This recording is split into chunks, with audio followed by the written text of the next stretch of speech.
Hey everyone, you're listening to the official podcast of 4playernetwork.com. Check us out at that address for everything you need to know about our community, monthly giveaways, and nightly live streams. You can even support us on Patreon at patreon.com/4player. And last but not least, you can catch the live recordings of these podcasts every single Thursday night on our Twitch channel. We hope to see you there. Enjoy.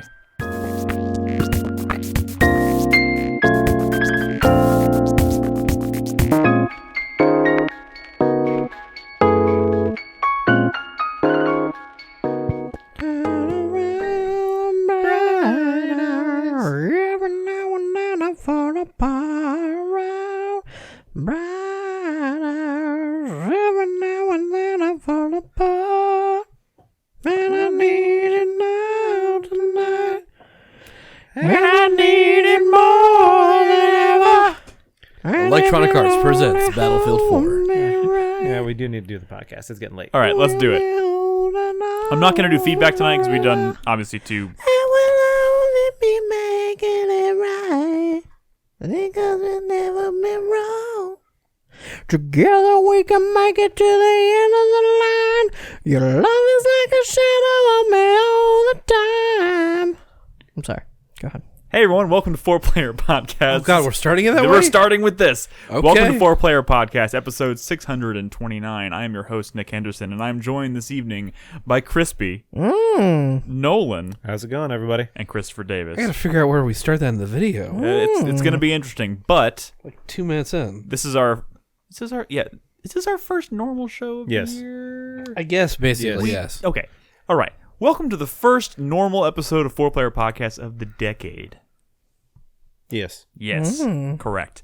As you can tell, Brad is not here tonight. He is getting over an illness, but he'll be back next week. But we have plenty to talk about tonight. So it's been so long since we've done a normal show. I don't remember how we do this. I'm not going to do feedback this week, so it's already a little off the rails. Then why did you make it? Why'd you make a thing? Oh, I don't know. It's just muscle memory at this point, Chris Davis. I literally just on my lunch break, I bust out my computer and I start typing things, copying, pasting out of our doc, and that's how I make the overlays every week. It's just I turn my brain off and I just Podcast is ruined. They Let's just just happen play this way. video games. We can. all right. We got plenty of video games right here. We do, but we have video games to talk about tonight.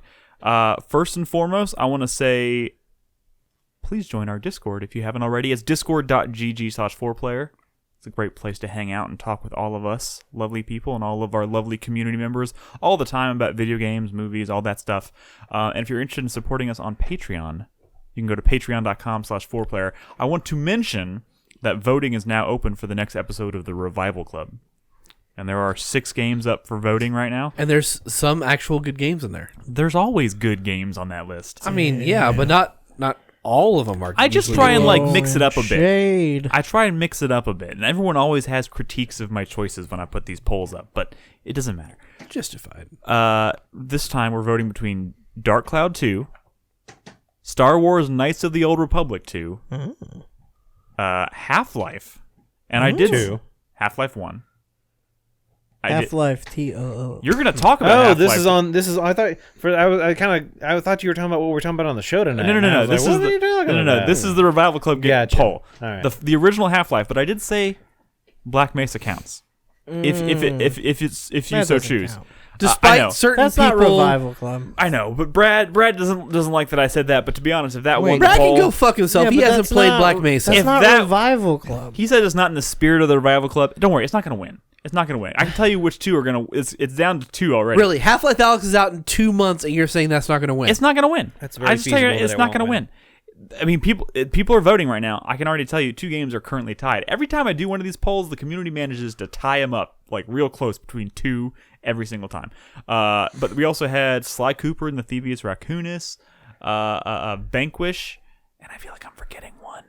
Oh, The Witcher, the original Witcher. I put that on there. Well, Vanquish is getting a remaster, so... Well, I mean, all of these games have something relevant to them, except for Sly Cooper and the Thievius Raccoonus. I just picked that because... Why would you put Oh, and Witcher? Dark Cloud 2.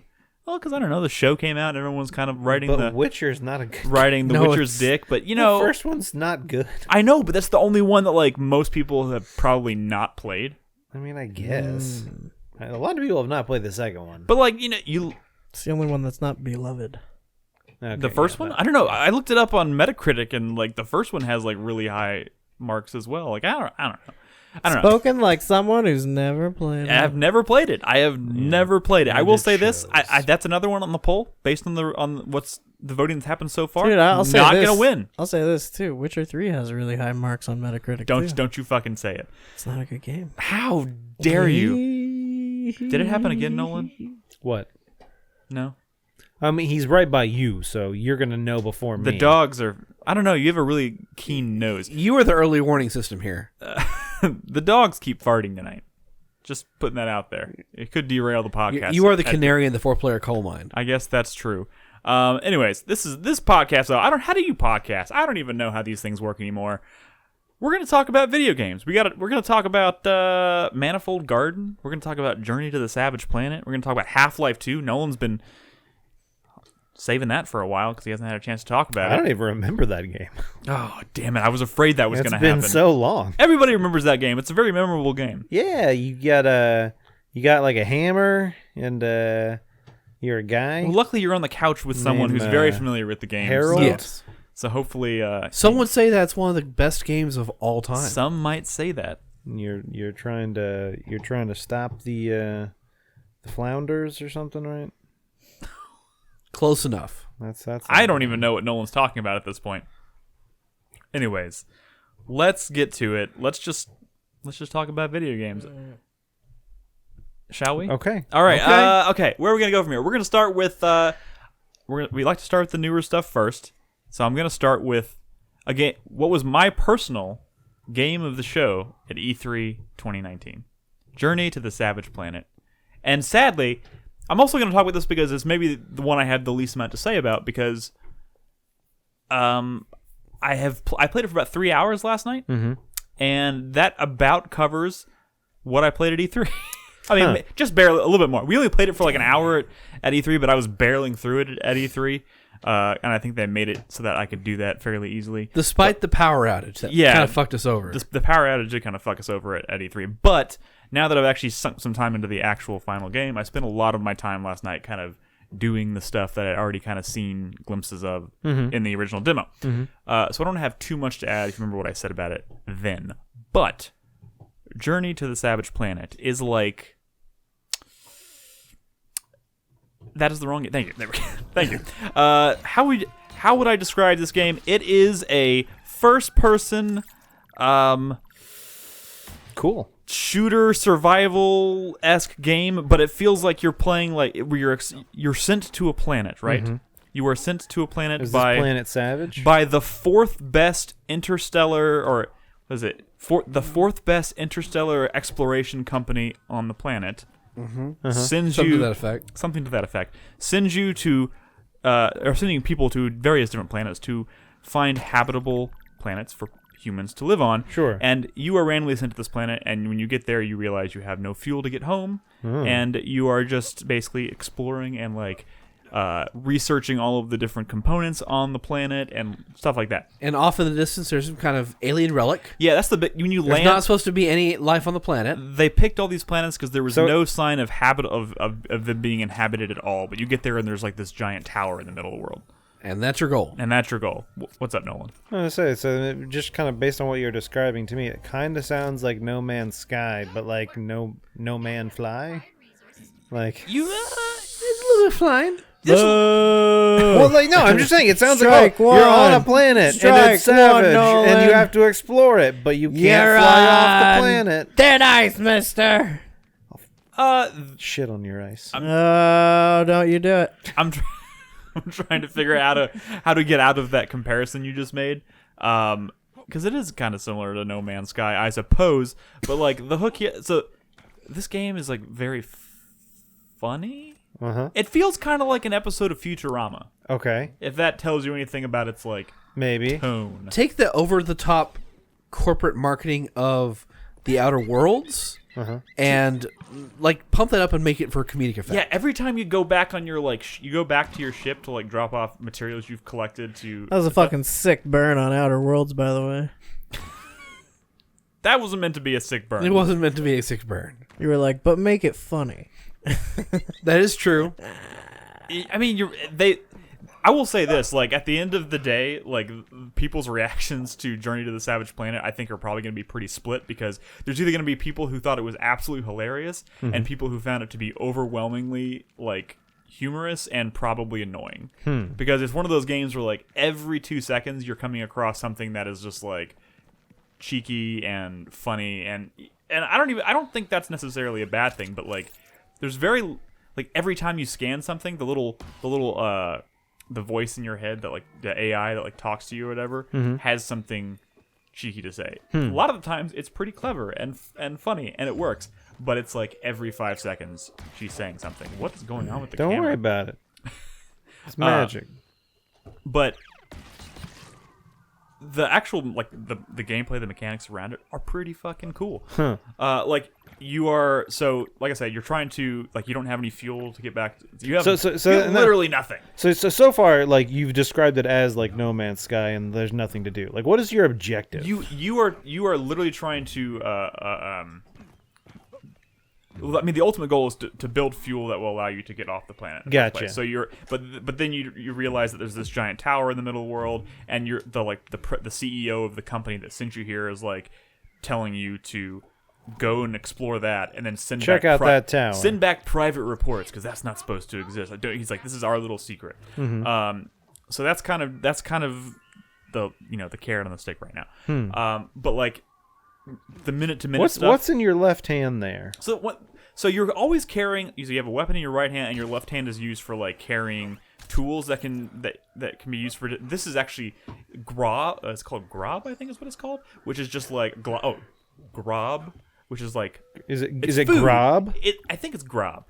Yeah, Something grob. like that. It's like goo that you eat. And, like, in fact, when you go back on your ship, every time you walk onto your ship, you see a commercial play for, like, a product. Like the loading screen is like a commercial? It's not even a loading screen. It's, like, playing on the TVs in the ship when you get back. Yeah.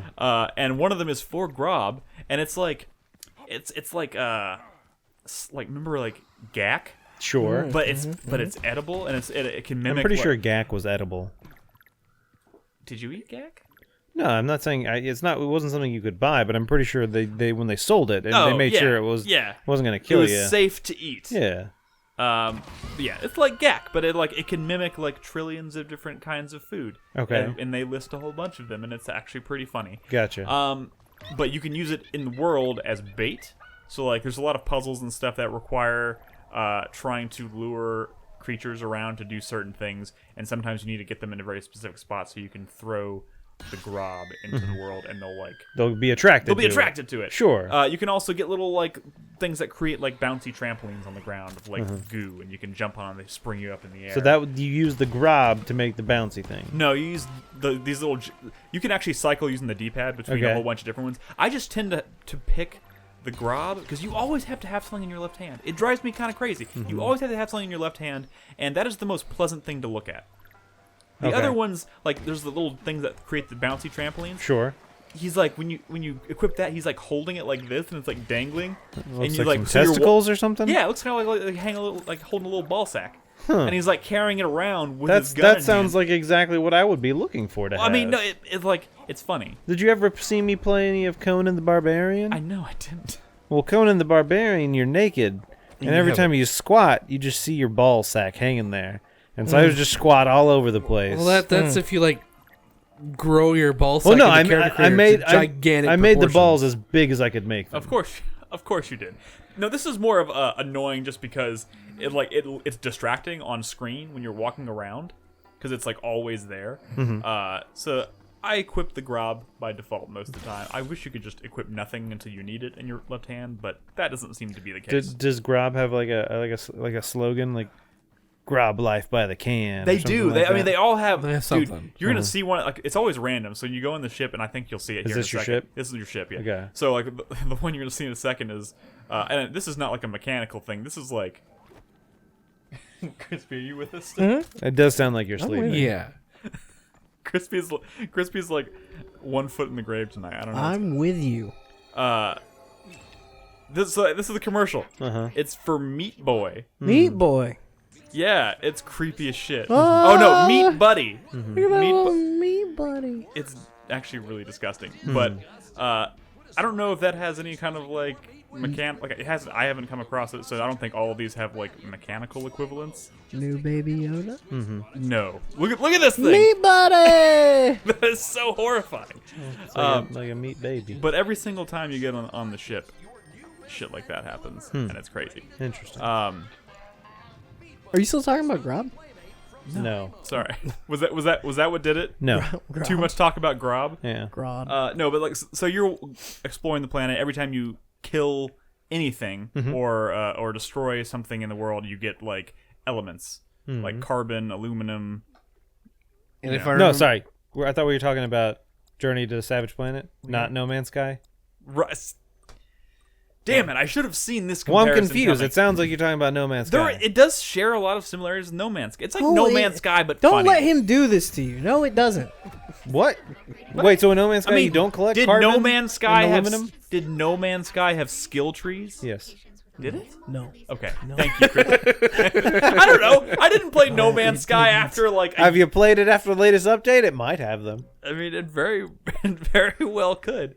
But like all of the stuff all the carbon and aluminum and stuff it goes directly into increasing your learning new abilities and stuff like double jumps and Gotcha. if I remember jetpacks correctly, and tether abilities. at least from the demo when we played it, they were gaining progression based on you killing or obtaining certain elements Yes. to unlock those things. That's what Nick just said. Yeah, I mean, Yeah, but like you were doing like mini bosses If you- and things like that. Yeah, and there are mini bosses and stuff, and you have to it gets to a point where you have to start like thinking about, okay, I want to unlock this ability, so I need to find this element. So it becomes a matter of you're Yeah, standing on you stuff like in you the world. you and you're can like- see your skill tree and you know, oh, X number of this element will get me that next thing. I'm gonna go try and get that. and you kind of start to mentally keep tabs of like, okay, I know this produces that element, so you got seeking very specific things. But other than that, it's just a big sandbox and filled with like humor and Well, that is charm and yeah, I mean it is no, but god damn it, Except you're Crispy. on one fucking planet. Yeah, you are on one. You don't jump into a ship and go to another planet. In fact, there's people and this is one. I'll probably finish this by next week, I would imagine. I didn't think this game was going to be a particularly short game. I know Mr. Green Toast in chat said he's already finished it. And Mr. Green Toast has finished everything. I know Mr. Green Toast goes through games pretty quickly, but he said he finished it in 14 hours and he 100%ed it. Why is that plant farting at you? Because it's a savage planet. Yeah, like all the stuff is dangerous. It farts. Well, it's cool. Like there's That's interaction. your jump pad. There's like so those are the little bouncy things I was talking about. And eventually I'm seeing where this is going to go, and you're going to start suddenly traversal is going to be a much bigger thing. Like you're going to have jetpacks, and you're going to have a tether system, and you can actually you get these seeds that you find, and it doesn't tell you what to do with them. But I did a little investigation, and I just was throwing them at things, and you throw it into these little like tubules that grow on certain walls, and they become like tether thing that you can latch onto them with your tether thing, which I don't have yet. So it does reward experimentation, and a little AI person in your head does give you kind of clues as to maybe think about things in this way. But I don't know. I've played it for about 3 hours, and I'm like 13% of the way through completion wise. So it's moving kind of quickly. But What are you playing this on? PC. Is it on? Didn't the- you know, is it Crispy? in I'm the- a PC gamer now. Yeah. Oh, Nick. Oh, Nicholas. Is it on the Epic Store? Yeah, it is. Oh, that's what it is. That's Seems like an Epic Store game. It is definitely on the. In fact, this company that made this game, Typhoon, was just bought by. Was it Facebook? I can't remember who bought them. I think it. I think No, it was Google. I think. Google's not acquiring. Google's Yeah, they are. They are. Yeah. They are. Yeah. But Dude, like what do you Stadia, think that whole Stadia thing? but Stadia is like dead in the water. It's like literally dead on arrival. They'll find a way to revitalize it or bring back Stadia 2.0. Yeah, even if they're not like getting into hardware, they still want to be in software. Yep. Yeah, that's true. Yeah. That's true. Okay, well, yeah, they were between the time that I first played this at E3 and now they were purchased by Google or Facebook. One of them, probably Google.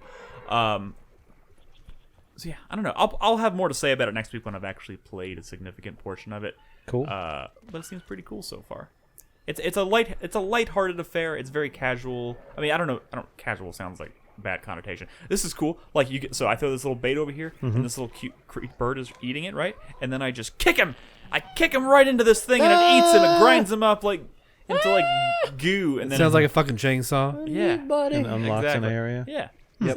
Wait, can So you it get a needed a meat buddy in the sacrifice. game? I don't know. I really hope so. I really hope like all of the fake commercials have like mechanical analogs like in the game. What's that thing you're holding in your hand there, Nick? That's a poop. I think. Why would you hold poop? I don't know. I don't even know what you use it for yet. And that's kind of the cool thing. Like you kind of stumble across all these little things, and then it's just kind of like, what do these do? And you just kind of have to throw them at things and experiment with them. I haven't thrown the poop yet. Holding the poopy. It's a purple poop. I haven't thrown the purple poop yet. But I mean, why wouldn't you? That's your first I instinct. I know. I this is like towards the tail end of the night after I had played it for a while, so I pretty much stopped after I finished recording. I haven't thrown the poop yet. I will report back next week and tell you what the poop does, and as well as other things. I'll have definitive answers on questions such as, is meat buddy in the game? Things like that. Just don't eat the poo poo. It is maybe that's what you're supposed to do with it. I don't know. The meat. That's creepy. Anyways, Journey to the Savage Planet seems pretty cool so far. Seems like a pretty lighthearted affair that's rather enjoyable. Oh. But Krispy, what I want to know. Well, you want to talk about this now? Yeah, sure. Why not? You want to do this right now? I feel like you need to like. You want to talk about this right now in front of all these people? Yeah, Well, after you're done, you can go back to sleep. This is what you want to. Dude, I might. Oh, Crispy is dying. Okay, like let me explain myself for a second. Okay, I normally go to work and then I go home and I take a nap before the show, so that when I come here, I'm like, Alive? in my best, right? Yes. Well, a friend from work had a birthday today, so a bunch of us went to a happy hour right after work. So you didn't get to go home and have a pre-podcast nap. I was drinking coffee all day. Mm-hmm. I only had a cup of yogurt for lunch, and then I went to happy hour and had several artisanal craft beers that had like fucking 12% ABV or something. So I was like kind of like, whoa. And like right now, when you started talking about Journey to the Savage Planet, it all came crashing down on me. And so I'm here. I'm here now. All right. But just bear with me if I don't know words, okay? All right. If I can't speak. Then now please talk to us about this very obtuse, complex video and game. this is already a difficult game to talk about. We're going to put you through your paces here. What game are you talking I just about? Manifold Garden. Oh. So this is the We have a little bit of a history with this game. Like, we've played it a couple times. it's the new it's like a Harvest Moon. Oh yeah, totally. Totally. Very. Totally like Harvest Moon. Not at all. Yeah, this is a game by a single individual named William Shire or Hire. I can't. It's CHYR, I think is his name. Sure. Bob actually knows this guy, Mm-hmm. and I guess is like developer. Oh, friends. that's the wrong That game? is not Manifold Garden. Well, that's on Chris Davis. Chris Davis. Uh-oh. Chris Press the right button. There it is. You won't have this Oh, problem. I'm sorry. Let me press the one labeled Stormland, Chris Davis. Oh, there we go. He swapped. Let me press the one labeled Stormland. Well, Okay. it broke it itself. So the footage I recorded is from like kind of the opening areas of the game, where it's already pretty abstract and obtuse. But the funny thing is, after I recorded this footage, I kept playing, and the game got like way weirder. So This is like hopefully by the what time the I fuck just yeah, happened? the whole thing is about changing the direction of gravity. So you can walk up to different surfaces and hit spacebar, and it'll reorient the whole world so that is the floor. down. Okay, and so far most of the puzzles, pretty much all the puzzles, have dealt with that in some way. I don't know, that room I was just in that had that like big blocky looking tree thing. Yeah. Those trees grow blocks that you use to open like gates and things like that. And those blocks, if you looked at them, they have arrows that point in a certain direction, and the blocks can only be interacted with when gravity is oriented in that direction, and they will always fall in that direction. So sometimes you'll be in puzzle situations where you're trying to move two different blocks that are oriented in different directions, different ways, and you have to like stick one on a wall and then like switch gravity and then stack the other one on top of it and switch back so it doesn't fall kind of thing. Yeah. This game, like, I know how to play it and I know what it wants me to do, and it still breaks my mind. It definitely looks like one of those kinds of You'll games. see here, like this section I wanted to show because this section I think does a really good job of showing how, like, you really just can't think like traditional third dimensional space. Like, you really just have to like get used to what the game is doing before you'll be able to make any sort of progress. So like right here, what I'm trying to do is I'm trying to get a block and I'm trying to bring it over to that terminal that's on that little platform. Yeah. And when I do that, it'll open that door, right? Sure. Well, the blocks are in that building that I just left growing on that tree. And there's no jump in this game, okay? So bear that in mind. So I'm trying to figure out how I can get that block over here Just by traversing the walls. just by and doing flipping the gravity? this, bearing in mind that if I change gravity while I'm holding block's the gonna block, fall. it'll fall out of my hands. Yeah. Okay? So my first challenge is like, how do I even get back to that platform I was on, right? Like, I could kind of do what I was doing before, but the path that I took to get there will not be available to me to come back because then I'll be holding the block, right? Well, if you've noticed, the whole environment is tessellated. So it's just infinitely repeating. Oh, So shit. if you need to, so a lot of times, if you need to get somewhere, you can just jump and there's just no fall fall damage. forever until you align Land, yourself yeah. properly to like land where you want to land. So that was me kind of like figuring that out. Like, oh shit, well I can just grab the block and then fall where I need to go, right? Right.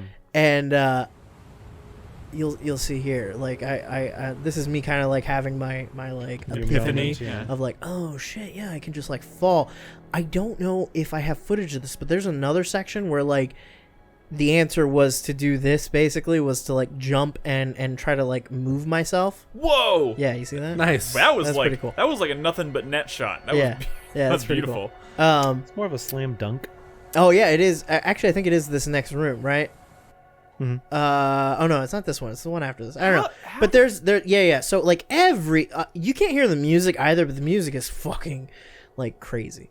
Like crazy in a good way. It's like it's kind of like the Blade Runner 2049 soundtrack, but like even more just like That'd be a good way. trippy, like wah, wah, wah. So like right here is a bridge, like a completely mismatched bridge that I have to get across, and this was kind of like maybe supposed to be the whole like if you don't get the whole just fall forever thing, this would be where you figure it out because that's like literally that's like what you have to. That's do. a major mechanic. But like all of these structures you see around this like impossible room I'm in, like those are all ledges I can walk on, and there's staircases everywhere. You start to notice that the geometry of this whole world is built with like steps in mind, so that like no matter how you fall or how you end up, you can still walk to like get off of like a piece of geometry that you're on. Gotcha. So like you'll see staircases like right there, and if you look up, there's an identical staircase above you in case you like flip the world. You know,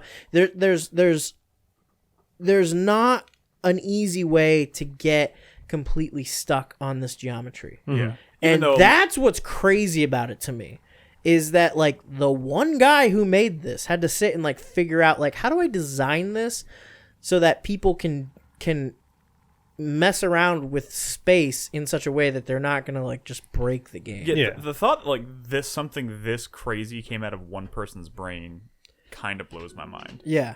And bananas. Here, so I've moved into a new space where there's a central platform with a block that I need to acquire, and this central platform is connected by these impossibly large staircases.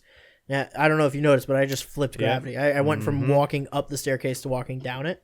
Is that like faster or no? No, not really. Yeah. It's just for something you Just can do. cool. Yeah, it's just something you can do. So I have to go to each one of these complexes, solve a puzzle, and when I do that, they will unlock the one block I need. Sure. I don't think I got that full sequence in this footage, so you're not going to see that. But that, like, when I finished this area and got that like final block, the game started doing things that I just like wasn't ready for. I was like, what the fuck is going on? This next room, I kind of was like hoping I could just like vamp long enough to talk over this because this next room is me. I originally wasn't going to use this footage because I get really stuck. That's fine. And I just like didn't even know what the fuck I was supposed to do. I couldn't even like imagine what the solution looked like. Yeah.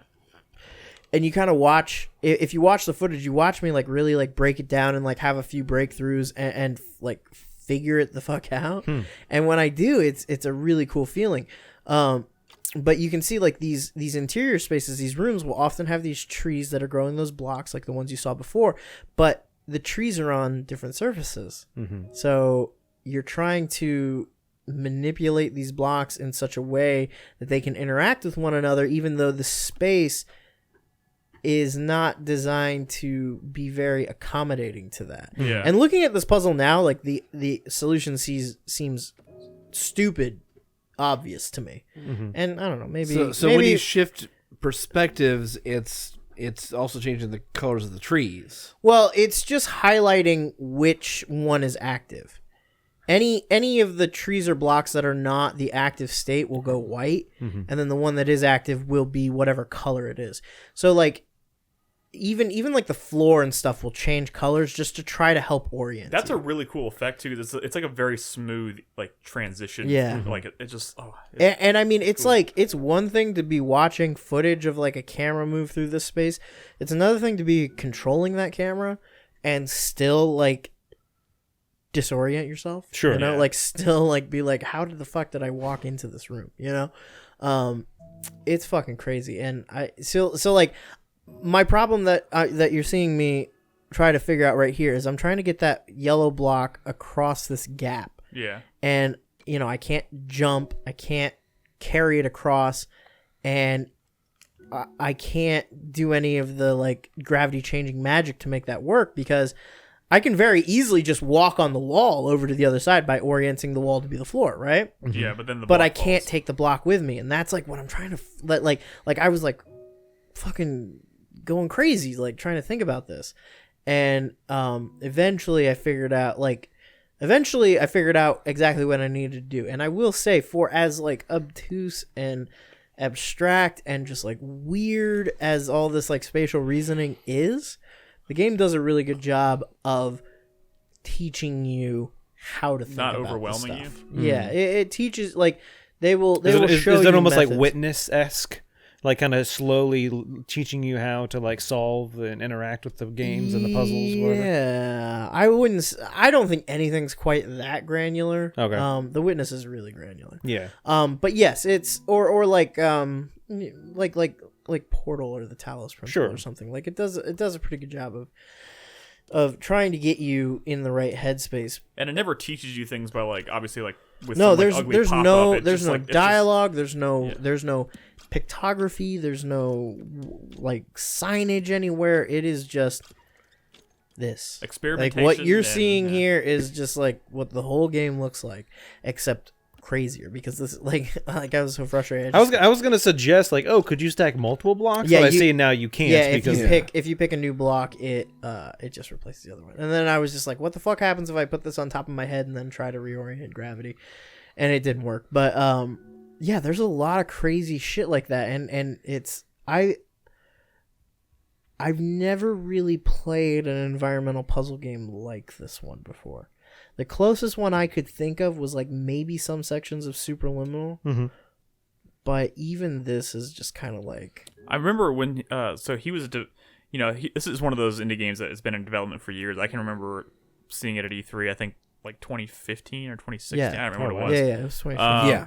And I know he's been working on, again, like you said, by himself for so long. He's one of these developers who was doing like development streams and stuff, and I kind of regret not watching it, especially now that I've seen more of the game, because this looks. Like, I don't know, those man. would be Like fascinating. there's some fantastic like set pieces and visuals going on. So I think like not like. the less you know, the better. Yeah, and this footage doesn't even really do a good job of like showing you just how like fucking trippy this game gets. Maybe this would be a really good game to like as part of like the extras that you get when you play it, is like finish the game and then unlock some like development insight into it, just because when it's done, I would imagine you'd just be like a how the director's fuck? commentary. Yeah, Or something. how the fuck did you make this? Yeah, it's really impressive. I just want to get this guy. See, look, like here, I don't know what to do. I'm looking at the controls just to see if I can find like, because it doesn't even tell you really what the controls are. I'm looking for the solve puzzle Yeah, button. I'm just trying to find like I am so unbelievably stumped at this point, and I think I'm about to have my 2001 Space Odyssey moment where I'm just like, but you did figure it out I eventually. did figure it out for sure. Cool. For sure, and yeah, and the game goes on and it gets real fucking great. I'm super digging this so far. I think it is definitely worth the money. It's like $20 right now in Epic Store. It's from what I understand, it's somewhere between like 4 and 5 hours long. Yeah. So if that is purely how you judge value of a game, then I don't know, maybe it's a little pricey, but just for the sheer like uniqueness of the experience, I think it's totally worth it. And I also kind of feel like because this is on Epic Store, it kind of went unnoticed. You know? That can happen. I feel like a lot of games people are talk about it. You know, I feel like Journey to the Savage Planet may end up being in the same boat. I think Epic Games Store just hasn't quite taken off yet because Steam oh yeah, still right here. That was the moment when I flipped the room and I saw the block stay there. I was like, oh shit. So I put the one block on top. I walk over, and then oh shit, and that was it. There you go. That's cool. And that was that. See, this looks yeah, and it was super satisfying. And that's a very easy puzzle. Wonderful. So, it's a very easy puzzle. 2 questions. I am almost scared to ask. So I've actually never seen. See right there, I didn't even know which way I came from, and I got confused. Like, yeah. As someone who's never seen 2001: A Space Odyssey, you're saying there's like I'm assuming that's a movie I should probably watch. Oh, yeah. I think it was on your list.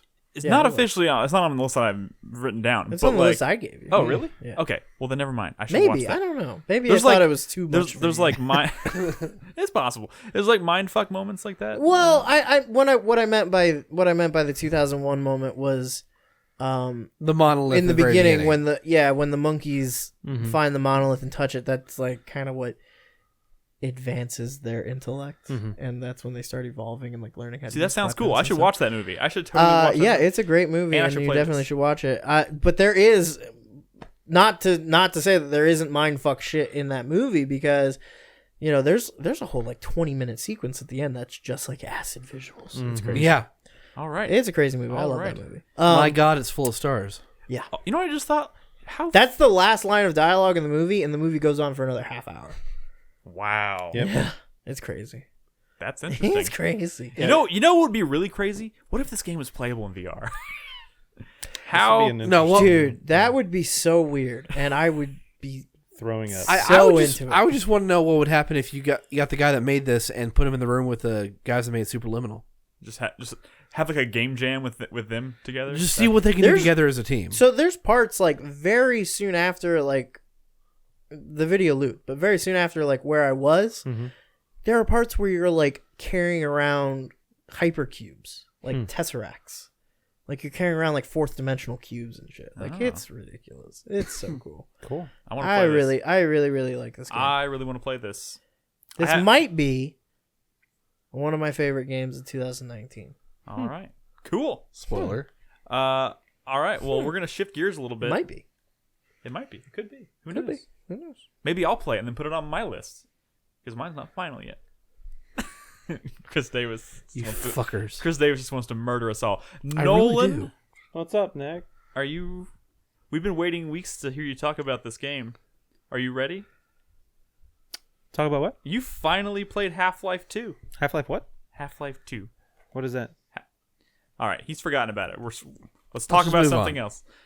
No, seriously, you played Half-Life 2 for the first time. Yeah. Have you heard about this one? I have, yes. You've heard about this game? I played this game. It's an indie darling. It's an indie darling.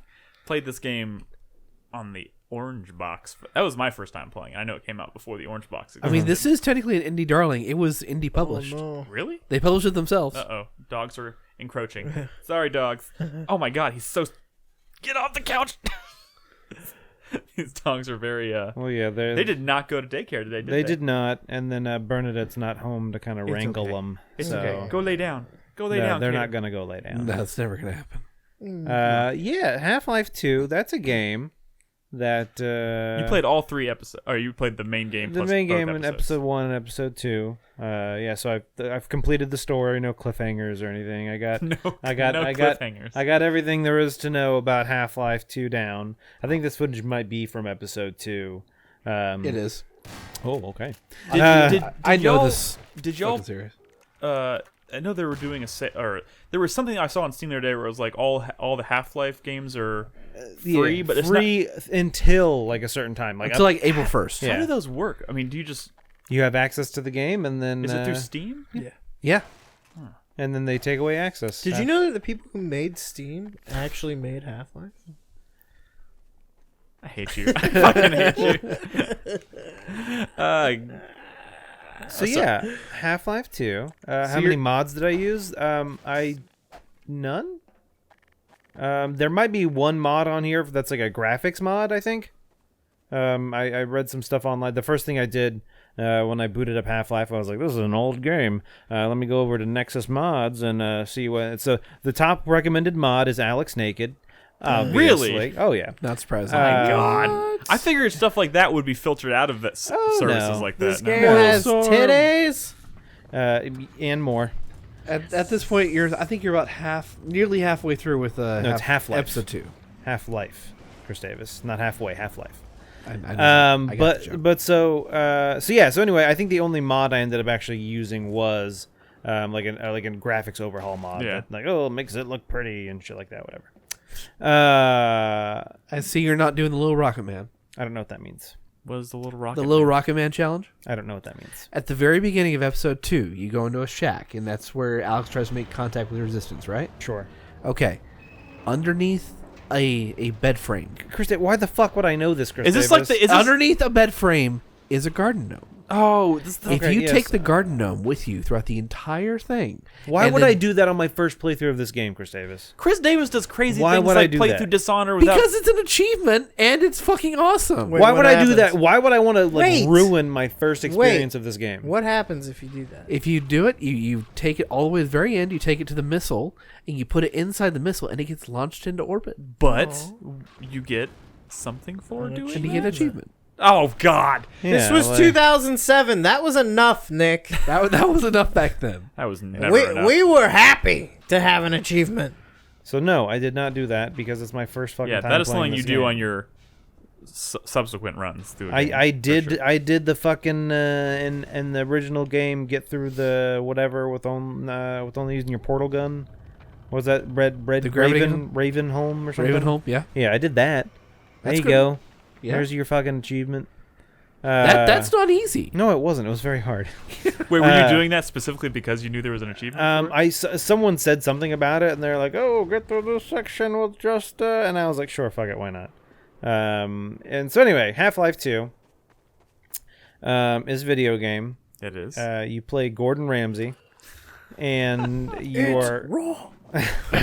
you were trying to stop the bugs, the Borg, You're nailing this. You're nailing this, Nolan. the Borg, right?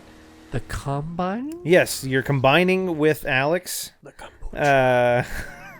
Sorry. Kombucha. So hold on, that is one thing. Let me mention. This is one of the reasons I love playing PC games like this is fucking quick save and quick load. Oh, It's yeah. holy Oh, yeah. shit. F5, baby. It's actually not F5 in this. Oh, what is it? I can't, it was like F like It's F6 and F8. F6 and What? F8. Yeah. Yeah. I- What's F7? I know, right? So I load this game out of I'm like F5. I'm like, what? This game doesn't have quick save. It's bullshit. And then I pull up the and I figured it out. I'm like, oh, you can't remap it either for some reason. It's So an whatever. old game. Yeah, I know. Whatever. I would have probably like fucking shot. I would have been very upset if I was not able to quick save because there are some very challenging moments in this game. Oh, yeah. And I did. What? No, just, I will say. I think I mentioned it on the show last week, but Half-Life 2 gave me my biggest jump scare of 2019, and I was in like a room. and I was shooting some dudes, and I turned around and Alex was right there, and it scared the fuck out Were of you me. streaming when this happened? No. I was Ah, not. Yeah, that's the only thing. But yeah, she scared the fuck out of me. I just did not know she was going to be there. Videos or it didn't happen. Yeah. So I mean, there's not too much I can say about this game. I'm not an expert like Chris Davis. I've not played it 100 times. I've played it one time. In the past month. But you month and a enjoyed half. that time. Dude, yeah, it's a solid game. I understand all the praise it gets. I did not play the episode Half-Life 1. Yeah, I still haven't played Half-Life 1 either. I did watch a video recap, and I'm glad I did not play it. I haven't even 'cause done that that. game looks like doo-doo butt. But that's also, once again, it's just a very old game. No. But No. It's a 22-year-old game. yeah, No. I'm not faulting it for looking like doo-doo butt. I'm just making an observation that it looks like doo-doo butt. Doom looks like doo-doo butt. Yeah, I Correct. said it. There, I said it. Half-Life looks like fun. It's fun. Half-Life. Nick, is that really why you've never played Half-Life? Yes, absolutely. You're No, I don't know. such a vain No. little bitch. I mean, maybe that's true, but also that no, I don't really have a reason why. I Oh never my played god, this you're life. gonna fucking play Black so, Mesa. So aren't hold you? on. So that was actually gonna be a question I had. Ugh, Yeah. Is Black Mesa just a it's not a reskin, it's a redesign. That's what I'm saying. Is it a redesign of Half-Life? The only stuff that's truly redesigned is Zen. Which is that The last sequence of the game. So it literally is just you're playing Half-Life 1. It looks like a 22-year-old game, and then when you get to Zen, it looks better. No. It's just No. It's everything up until that point is like a 1-to-1 remake. Well, that's what it just fucking asked. Yeah. It's a 1-to-1 remake up until that point, and then beyond that point, it is extended and expanded and redesigned. Okay.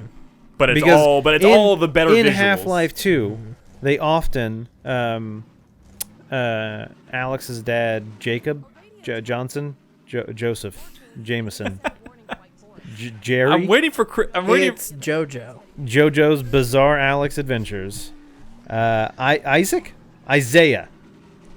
Ishmael. Oh my god! What is his name? Hold on. I'm not going to give it to him. Jamal. I don't even remember the name, but I'm just. That's not it. That's not it. Jeffrey. Eli. So close. He's the one with the book. So Alex's dad, Eli. Often, whenever you run into him, he is like, "Oh, thank God you're here, Gordon. Black Mesa was crazy, huh?" And I'm like, "Yeah, totally. I remember Black Mesa." You played the game? No, you don't even fucking know. But like I said, I did watch that recap, so I mean, I know a little bit about what happened in Black Mesa. I kind of know what I'm talking about. I know that in Black Mesa, the what are the alien dudes that aren't the Vortigaunts? convent? The Vortigaunts, thank you. Were bad guys, quote unquote. Like you thought they were bad guys. They were slaves. Yeah, correct. They were slaves. You didn't know that when you were playing the game, but you find out, and that's why, like when you're playing this and you see the Vortigaun. You just said the word. It's a weird word. Vortigaun. We're on a roll tonight. When you see them, you're not like, oh, look at those bad guys, because they're like helpful. Gordon. The first one you see in Half-Life 2 is a janitor. Yes. And so yeah, I mean, do y'all have anything else to say about Half-Life 2? Like, I don't. What did you think of the weaponry? Okay, sure. I mean, that was one of the things I wanted to talk about. This game was frustrating in the sense that every fucking sound I've heard a billion times. Yeah. Because it's all the source engine exactly. sounds. I've played so much Prop Hunt and TTT, and like every fucking sound, like the explosion of a barrel, hitting a box, like everything I've heard millions of times because I've played, I've played now Look at like the physics. yeah. Oh my God. I've now played like 15 hours of Half-Life 2 and like 100 hours of Source Engine games. You guys fucking missed out. You know that? Missed This out was on what? Crazy back in the day. It was. Well, I played this. I haven't missed out on anything. This was crazy. Well, I mean, back in the day, I played Portal 2. Or Portal 1, I guess. I played Portal 2 back. I was like, why didn't you go with Portal 1? 2010 was kind of back in the day now. But yeah, I got I got the orange box. I think my orange box is sitting somewhere over there. And I never played this. Well, you played the other games in the orange box, but you didn't play this? Well, I got the orange box for TF2. Fucked up, dude. That's the reason I got the orange box. See, that's the one game in the box I didn't play. Oh, that's the one game I've played like hundreds and hundreds and hundreds of hours on. And my now Steam you're kicking account, yourself because my all you Steam can hear are the account, sounds. my Steam account only showed. TF2 did not have source engine sounds. My Steam account does not show that many hours of TF2 because Did you play a lot of it on Xbox? No, I made a doo-doo butt mistake and I accidentally went into like a achievement server and I fucked up my stats. No. And it was like, oh, I have my highest kill game is like 300 kills. Yeah. And I was like, no, my stats. And so I was like, Steam chat. And I was like, Steam, please fix my stats. But they just reset everything. Back when you could do that. Yeah, All exactly. right, time to do that all over again. So I lost all progress, but like whatever. But yeah, so now I don't.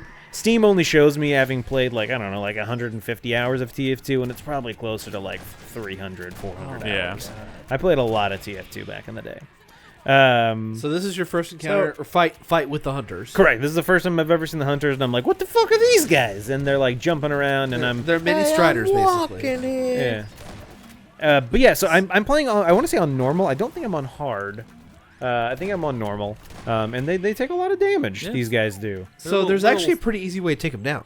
Okay. So they're Other than shoot them? well, the flechettes they fire. Yeah. They have a secondary explosion that they can do. You can hold up an item in front of you, have the flechettes hit them, and then they're just about to explode. Throw them back back at them, and they'll. Gotcha. It's almost an instant kill. Damn, this guy. Interesting. Did Chris Davis just use the word flechettes? Fleche. Yes. Flechettes as... The fleche. Okay, cool. I'm just making sure. Fletchets. You know, one thing I love about Half-Life 2 is just like, kind of the aesthetic and like the creature designs and all that stuff. And the weapons, man. The weapons are so good. Oh, yeah. I mean, hold on. Let's talk about the weapons. Oh. Nolan not doesn't like the weapons. So obviously Nolan, the gravity you've gun's already great. got 2 strikes. Fuck you. I use the shotgun a lot because I thought it was fairly powerful. Well, it's got the double barrel blast. Correct. The double barrel blast is helpful. I wasn't a fan of the SMG, even though the game wants to dump billions of rounds of SMG ammo at you. Yeah. What was the assault rifle? The combine assault rifle. Yeah, the combine assault rifle with the alt attack. That's like the fucking disintegrating. Yeah. That one is cool. I will admit. That's my favorite. It would be. It is. Yeah. I know. But I do think a lot of the time the Magnum's cool, but you don't get a whole lot of ammo for it. I think honestly, I just spent a lot of time with the fucking shotgun.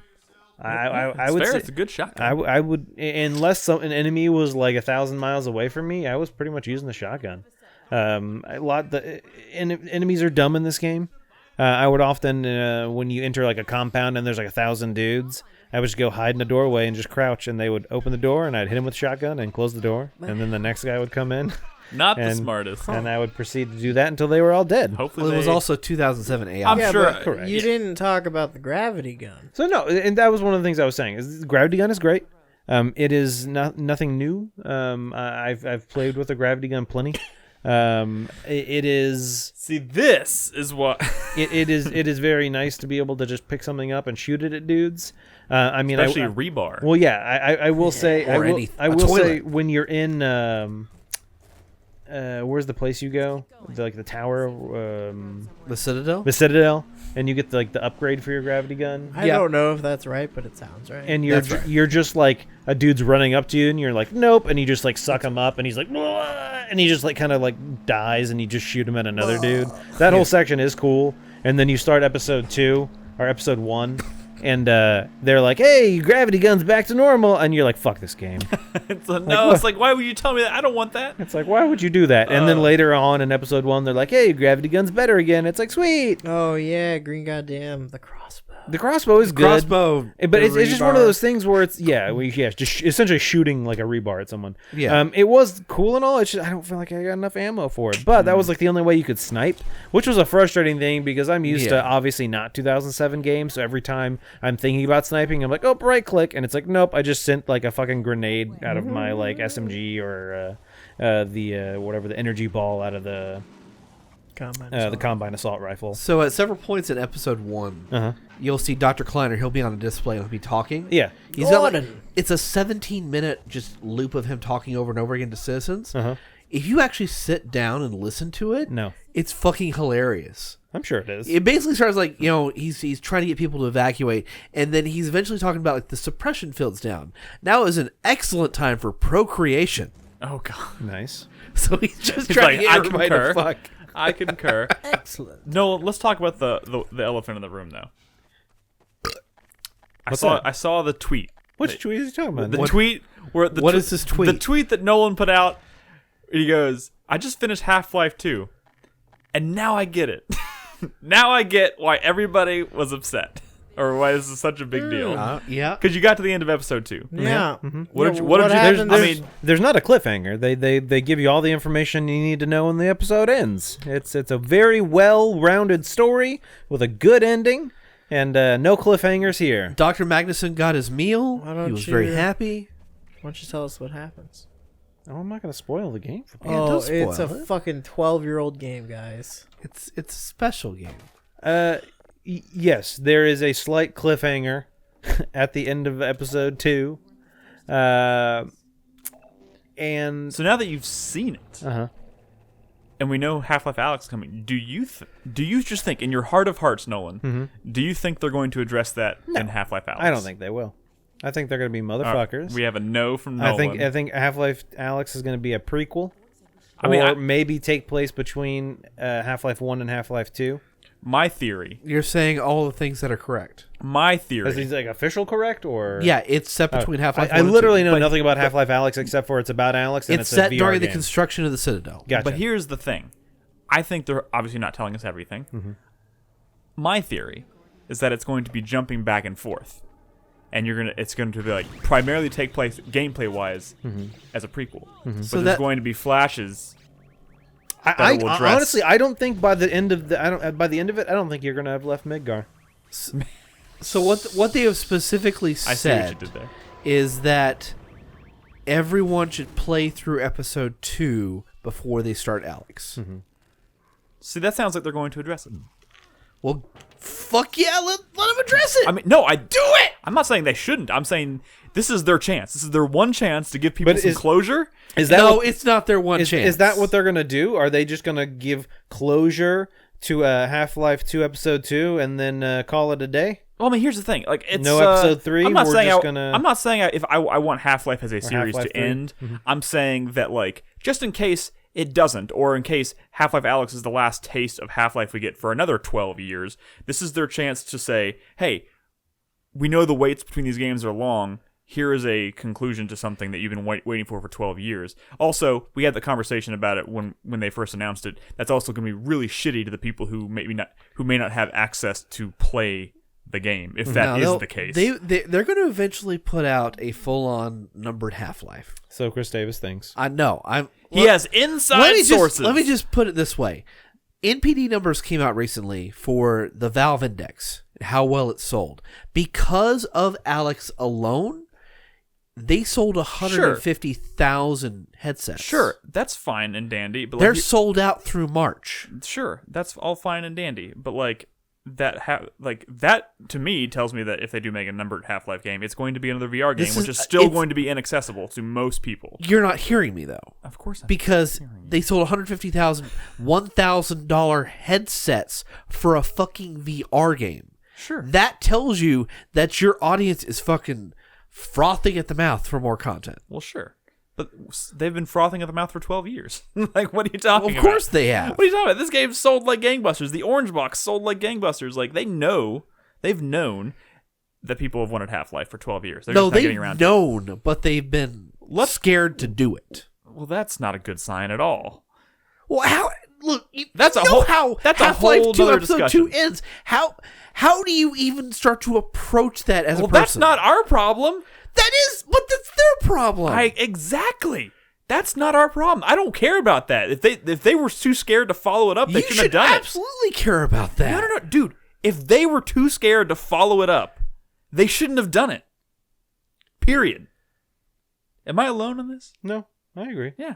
Like, I don't care that like they wrote themselves into a challenging corner. It's their job now to provide some kind of closure, to provide some ending to it. I don't care if it's a challenge. I would not be surprised if the reason it's been so long is that they have written 4, 5, 6, 7 different versions of Half-Life 3, and they're not satisfied with them. And they keep just scrapping it and trying over. And they're like, hey, we're not going to release Half-Life 3 or Half-Life 2 Episode 3, if that was whichever direction they want to go, until they are satisfied with it. If that was the narrative that they were spinning to people, then I would be totally understanding. But like they've just been quiet. No, of course. Yeah, and that's kind of... Well, they have nothing to say until they have a game to show. Up until Or, Alex, like, they have been quiet. Yeah. The past 8 weeks of the post Alex announcement has completely changed the way Valve has been marketing and they've been talking about their products. Well, sure. I mean, they have to. They've been out of the game for a long time. No, I mean, they have been...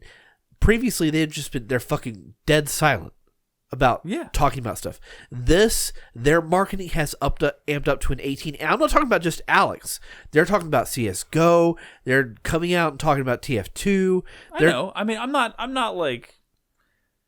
I'm purely talking about their approach to Half-Life. This is a long conversation that we've kind of already had on the podcast. No need to get back into it. We're getting Alex. We'll talk more about this when we have that game in front of us and we've played it. Can I just talk about how fucking stupid it is that her name is spelled with a Y? Sure. Hey, careful. Because that's what is your fucking problem? stupid. Hey, careful. Robin's name is spelled with a Y. Yeah.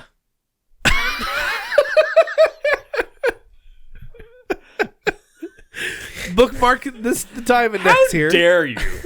Share that with Robin. Oh my goodness. We'll have her on next week. Oh she my can offer a God. proper rebuttal. She would love that. Okay.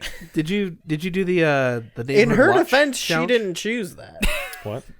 At the end of episode 2, it's where you're defending the compound, driving all around and defeating the Striders. There's a challenge called Neighborhood Watch, and if you are able to kill every Strider before they blow up the buildings in the area, you get an achievement.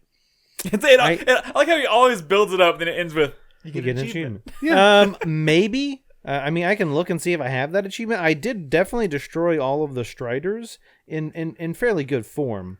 if I do say so myself. But I don't know. Well, I mean, that whole sequence isn't easy. I know. Because the Striders have little hunters that are running around with them. I know. And they'll shoot the Magnuson bomb. I haven't played this game since that was the Orange challenging. Box. I will admit. Do you have any closing thoughts on this before we move on? No. It's a good game. It's a good game. I enjoyed myself. You said Neighborhood Watch? Yes. No, I do not have that achievement. I guess I think I do recall one building getting destroyed. Like, you can't use E to make a Y to make a soft E sound. It's Alex, not Alex. You're correct. Like, if you tried to shorten her name anymore and you were just calling her, like, Lex, I mean, in all honesty, the only reason that wouldn't be correct. I need them to follow up the story from Half-Life 2 Episode 2 Licks. is I need to know what happened to Lamar. I'll tell you what happened to Lamar. Wait, no. Okay, no. Wait, what happened to Barney? No. You see what happens to Lamar in episode 2. Chris Davis. You think you see what happened He to climbed Lamar. into the rocket. I need to know what really happened to Lamar. Lamar, no. I think Lamar was a Get down scapegoat. from when they launched the I rocket into orbit, understand what you're talking about. Dr. Chris Kleiner Davis. says that strange that the 8 rocket's pounds. 8 pounds overweight. I watched. I wonder why. I watched the scene from the game, Chris Davis, but I don't know what happened from the time the rocket left until the next thing happened. There's a gap, a window that I'm curious as to what happened, and I think there's not telling us everything about Lamar.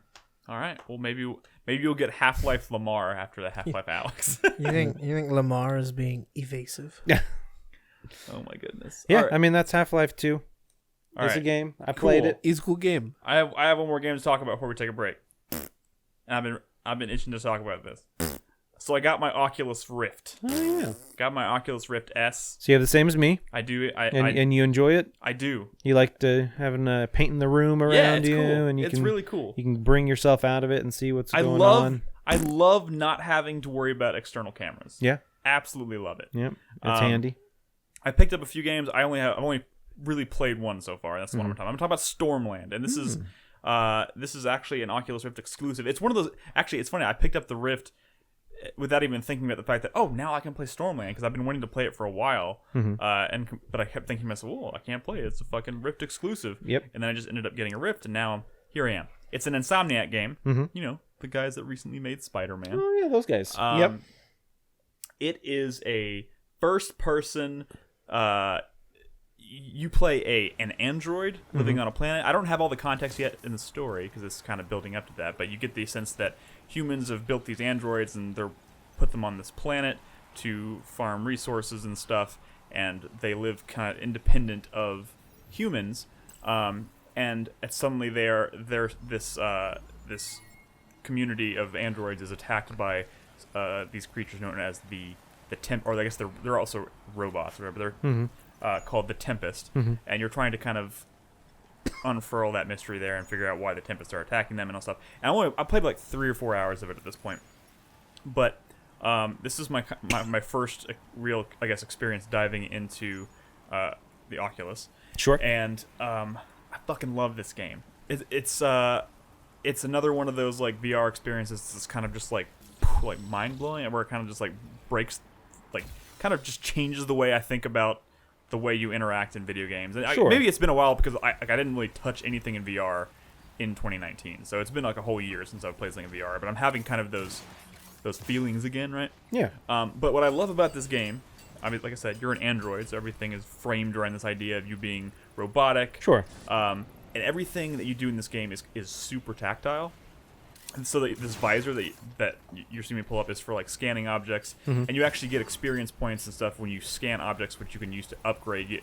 I don't know if you saw it at the very beginning, but there's like a hologram. Yeah. It's like a skill tree, and you can attach like nodes of like upgrades to your body. Okay. And like, so for instance, that visor that you scan, to turn it on, you're actually walking around. You have to hold up your finger and like tap the side of your head like you're pushing a button, and when it comes on. You can upgrade your arm, and when you upgrade your arm, you actually have to pull your arm off of your body and like put it on this mod station, and then you have to like form a finger and like tap the buttons on the hologram display and stuff. Your map that you use to navigate this rather large open hub area is on the back of your hand, so you actually have to like hold your hand flat like this, and then it will kind of pop up, and then you can hit a button and it pulls up like a 3D display in the game that you can kind of look around and see where you're located.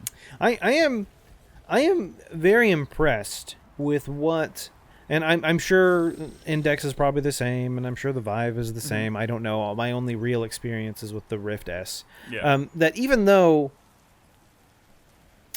like, I'm not wearing gloves, you're just holding a controller. But yeah, when you stick your index finger out, like in a game, like your index finger gets like you know what I'm saying, like, and I'm sure it's some combination of maybe sensors on the controller and then the camera, and if you're like tapping a button, it's capacitors. If you barely touch the triggers, it'll start to like curl the fingers and stuff. And when you touch the tops of the analog sticks, it like when you hold all these things, it like it gives you control over the way the I forgot you brought the.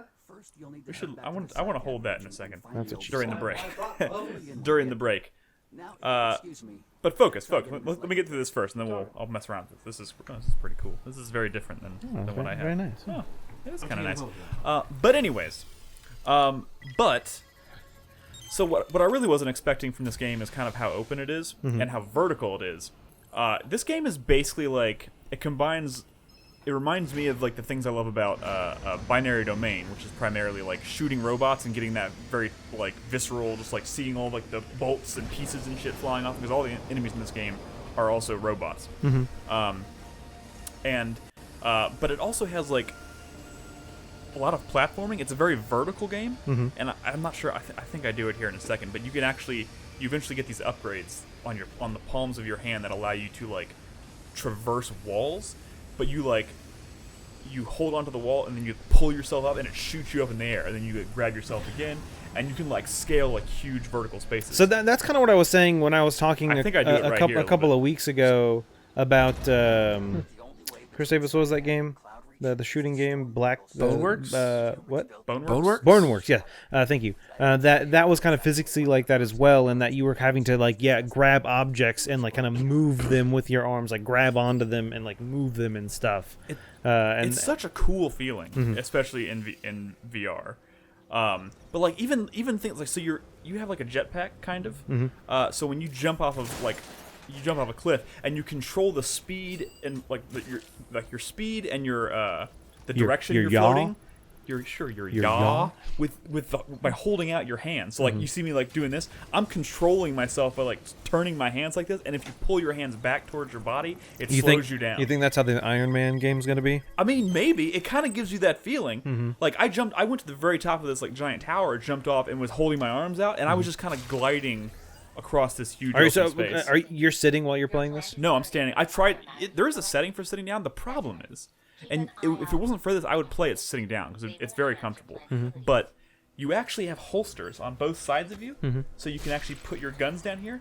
But when you have to go pull your guns out, you have to hold your hands down here to like pull them. Well, to I'm you. sure they have like a sitting mode versus a standing mode. I turned on the sitting mode, but like I can't. Maybe it's the chair that I sit in, but I can't get in a position. Wait, are you sitting in your like little bucket chair thing? Yeah. Okay, yeah. So I can't get my hands down really like there to like to pull the guns out of their holsters. So which is unfortunate. Not to take away from Stormland, but when I was playing Boneworks, I was doing the standing mode. And kind of Chai is talking a little bit about it in chat. I after playing it for about an hour, I wasn't feeling that hot. Like I was kind of feeling a little dizzy, a little equilibrium thrown off. Yeah. And I've played plenty of VR games before and never felt like that. But this is the first one that I was playing where complete 3D motion, roaming, going around any direction, doing whatever. And I don't know if it was maybe because I was trying to combine using the analog stick to move in addition to kind of like physically moving my body. Yeah. And I never got around to trying the sitting mode to see if that maybe would be better because I'm stationed. I think you would be. I feel like it would definitely help because like right now I can play this for like an hour at a time and I have to take a break. I would suggest either do that or turn off smooth locomotion.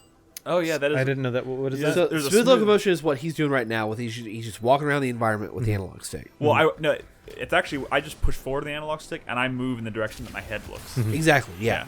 And some games handle it differently. Like when I was playing Yeah. Resident Evil 7, I was literally moving the controller in any direction with the regular analog stick. But this one, I'm almost So always. if you did like the teleport, you might do a little better.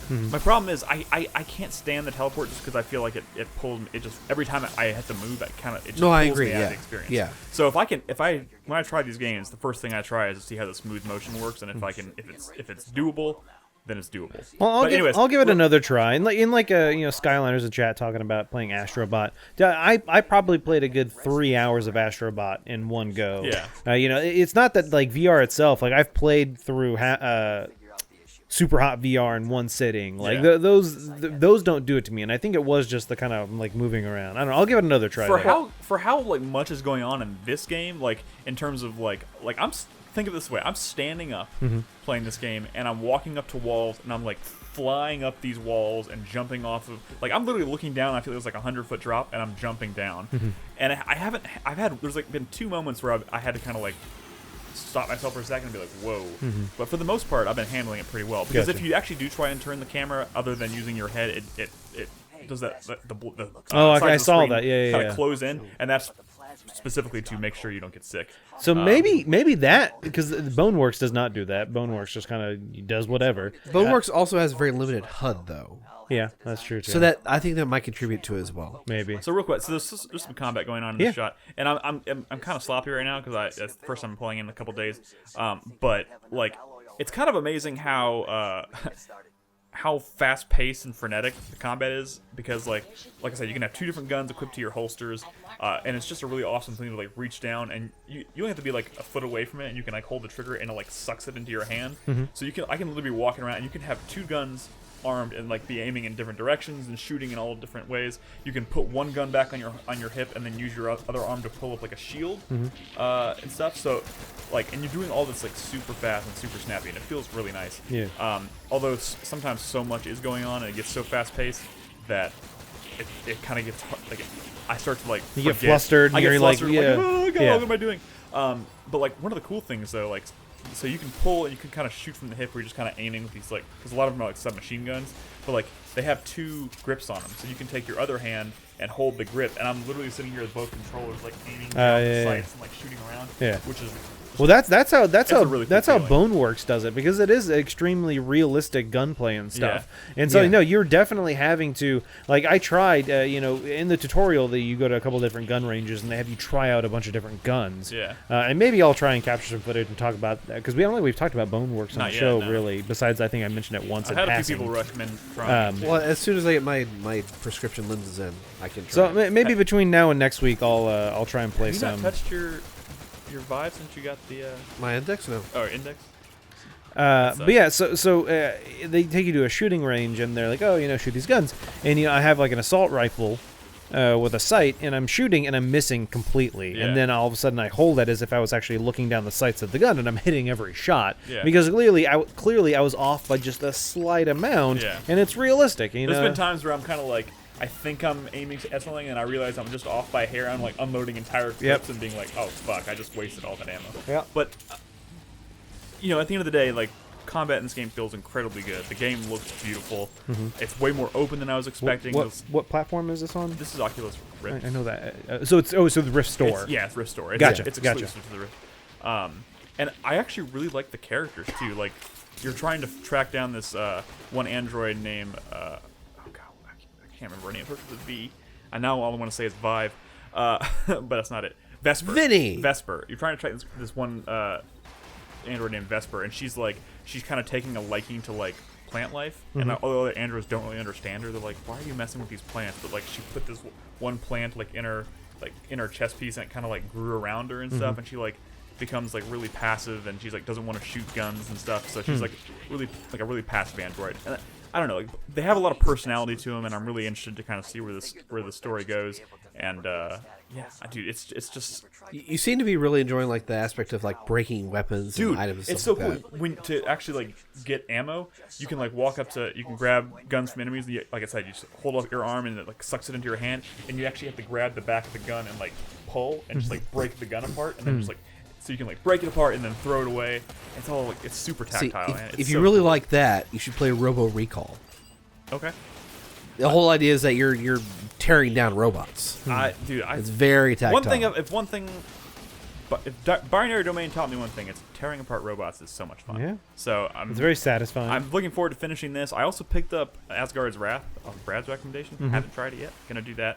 And now I want to play a little bit of Boneworks. I also picked up Super Hot VR. Haven't touched it yet, but I would say like don't buy every game at once. no, I know. Maybe that was just kind of like the launch day I got. Yeah. Thing. Hold off on Boneworks. Like I said, Yeah. I'll try and capture some footage and play more of it, and we can talk about it next week. I'll try and as well.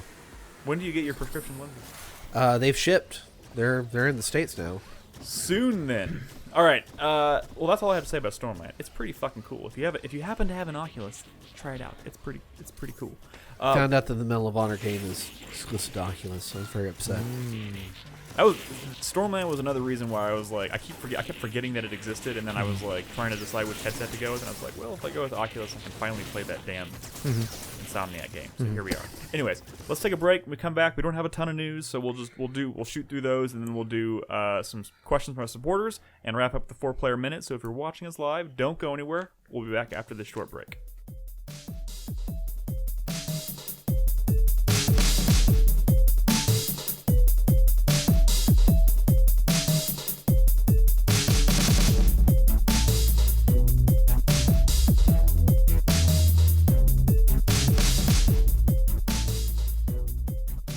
Hey everyone, welcome back to the show. Now that we're done talking about The Bachelor, we can... Now that you're done talking, I know, about I'm Yeah, so that sorry. was you. Well, y'all were talking about cringe videos. That's like the one time I have something to contribute to that conversation, so there we go. I got it out. I got it out of my system. Welcome back to the show. Let's get back to talking about things that actually matter, like video games. We have a few news topics this week. Nothing crazy. In reality, some of these news topics might be a little dated because we haven't done a regular show in a couple weeks. So Nolan, just hit me with a random news topic. Go. And go. You press the button. Any day now. Go, go, go. Why is it not doing News that? topics. What'd you do? All right. Pressing Why'd you buttons. break it? It don't work. Luckily, I remember what the news topics are off the top of my head. So I'm just going to rattle them off. Push a different button. Chris Davis, I don't think you did this right. I did it. Push that Don't press that one. button. Hey! That's not the one. That's the wrong one. The only news topics I'm seeing on here are Platinum, PS5, and Batman. We are so rusty at Ooh, this. Platinum PS5 Yeah, Chris Davis did this wrong. and Batman. We talked about Batman. Okay, Here, I'll just rattle them off. Just rattle Do them it. off. Nolan, we don't even Fucking need do that. it. We Okay. don't even need I'm that. trying. I do it in post. PS5. There's a thing. Apparently, it looks kind of cool. Platinum are owned by Tencent now. Wait, what? I don't know. What's up, the Platinum news? Are you making? No, that was No, from like this weeks is ago. like Yeah, that's weeks like and 3 weeks and weeks weeks ago. Nick, just fucking say it. Sorry. Use your words We're from so your bad at mouth. this right now. I thought those were the. No. You think we would have gotten it with 628 Delays. episodes We have under some our delays Yeah. to talk. This is a delay. It's not a whole lot to add here, but Cyberpunk We 2077. talked about that. belts? Not on the show. No. Cyberpunk 2077 officially delayed Mm-hmm. to September. Mm-hmm. Doesn't make any fucking sense. September 17th, I think. September 17th. They're not gonna make it any better. I mean, That's my anniversary. what? I mean, the whole point of the delay. First of all, I don't know if the delay was to just get out of the madness that was March, but like, the fact that it was such a large delay makes me think that obviously this is for adding polish and stuff to it. Because I'm sure, it's a big game. The Witcher 3 is a big game. This is comparable in Renowned size. for its polish. No, Crispy, it's Polish. That was good. That was good. I like that. But you know what? To be honest, I'm perfectly okay with the delay because I don't know if y'all remember, but March, April Yep, kind of fucked, a little bit. and now it's less fucked. Yeah. That was originally right in between, I think, Final Fantasy VII and Doom. I believe that's correct. I could be. No, it wrong. was in April. Yeah. It was like April. Doom not 10th April? Or something. No, it's March 20th. Okay, so it was between Final Fantasy VII and something else. I don't remember what it was. But the point is, it's been delayed till September. Mm-hmm. Thank God for that. Although, to be totally honest, we're going to end up getting a bunch of stuff announced, and September will fill right up, and then it'll still feel like we're fucked. But we're fucked later, so that's all that matters. The other delay, Dying Light 2. Mm-hmm. I found this strange, because Dying Light 2 didn't even have a release date to begin with. It had a release window Yep. of Q1 2020. It has now been pushed indefinitely. Mm-hmm. There is, or as in, there is no new date to go on. What is going on? Don't worry about it, Nick. It's so hard not to Stop pay it. attention to This that. is a podcast. This is not CNN. You're right. It's a podcast. Thank God for that. It's not Oh right, CNN. we had another delay. The Avengers game was delayed. Mm-hmm. Yeah. I don't really know how to feel about that one. I kind of I wanted. feel the same. I kind of wanted to just get that one over with, so we could just move on, and Crystal Dynamics could start working on whatever's next for them. Although to be honest, the Avengers is probably going to be years of content for them. I would imagine, even if it's not a huge success. But of course, it's going to be. Why am I quiet again? I think it's a situation where 'Cause you're not yelling. I think you just do the sound check pretty close to your mic and then you move a little bit farther. I would. Well, then I'm gonna get right up in here then. Okay. That's good. Damn.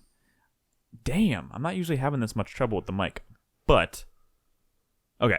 Well, just make sure now you're not popping your peas. I'm trying real hard. I just like it if they put out some, substantial fucking footage of Avengers. I don't care about the They Avengers. put out some footage of That game's gonna be doo-doo. Who was it? Was it Miss Marvel that they released some footage of? Who is recently? evidently the main character of the game, actually.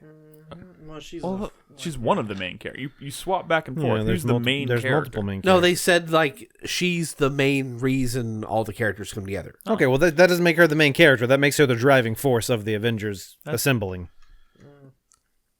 No matter Alright. how you look at it, the Avengers has been delayed. So whatever, we'll leave it at that. That's pretty much all I have to say about delays. Other news: Sony is officially sitting out of E3 2020 again. They're sitting out of E3 2020 again? Sorry, they're sitting out of E3 again Okay, gotcha. in 2020. Gotcha. Um, Yeah, not a surprise. not a huge surprise after last year. Nope. I don't know what. Do you see E3's thing today about hey, We've tightened our security. Please don't leave. Yeah. Yeah. Woo. We promise we won't dox you again. Yeah. Yeah. That's not the reason people don't want to go anymore. Yeah, I know. It's just, oh man, with You Sony, better come or we will dox you.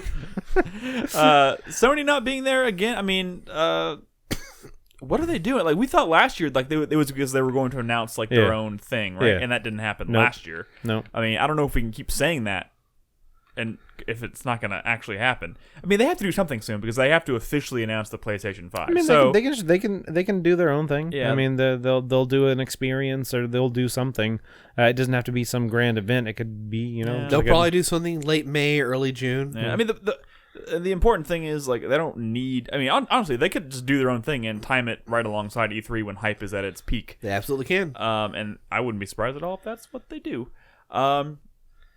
I mean, I guess Sony doesn't really. At this point, I'm not really expecting Sony to ever really return to E3. I doubt it.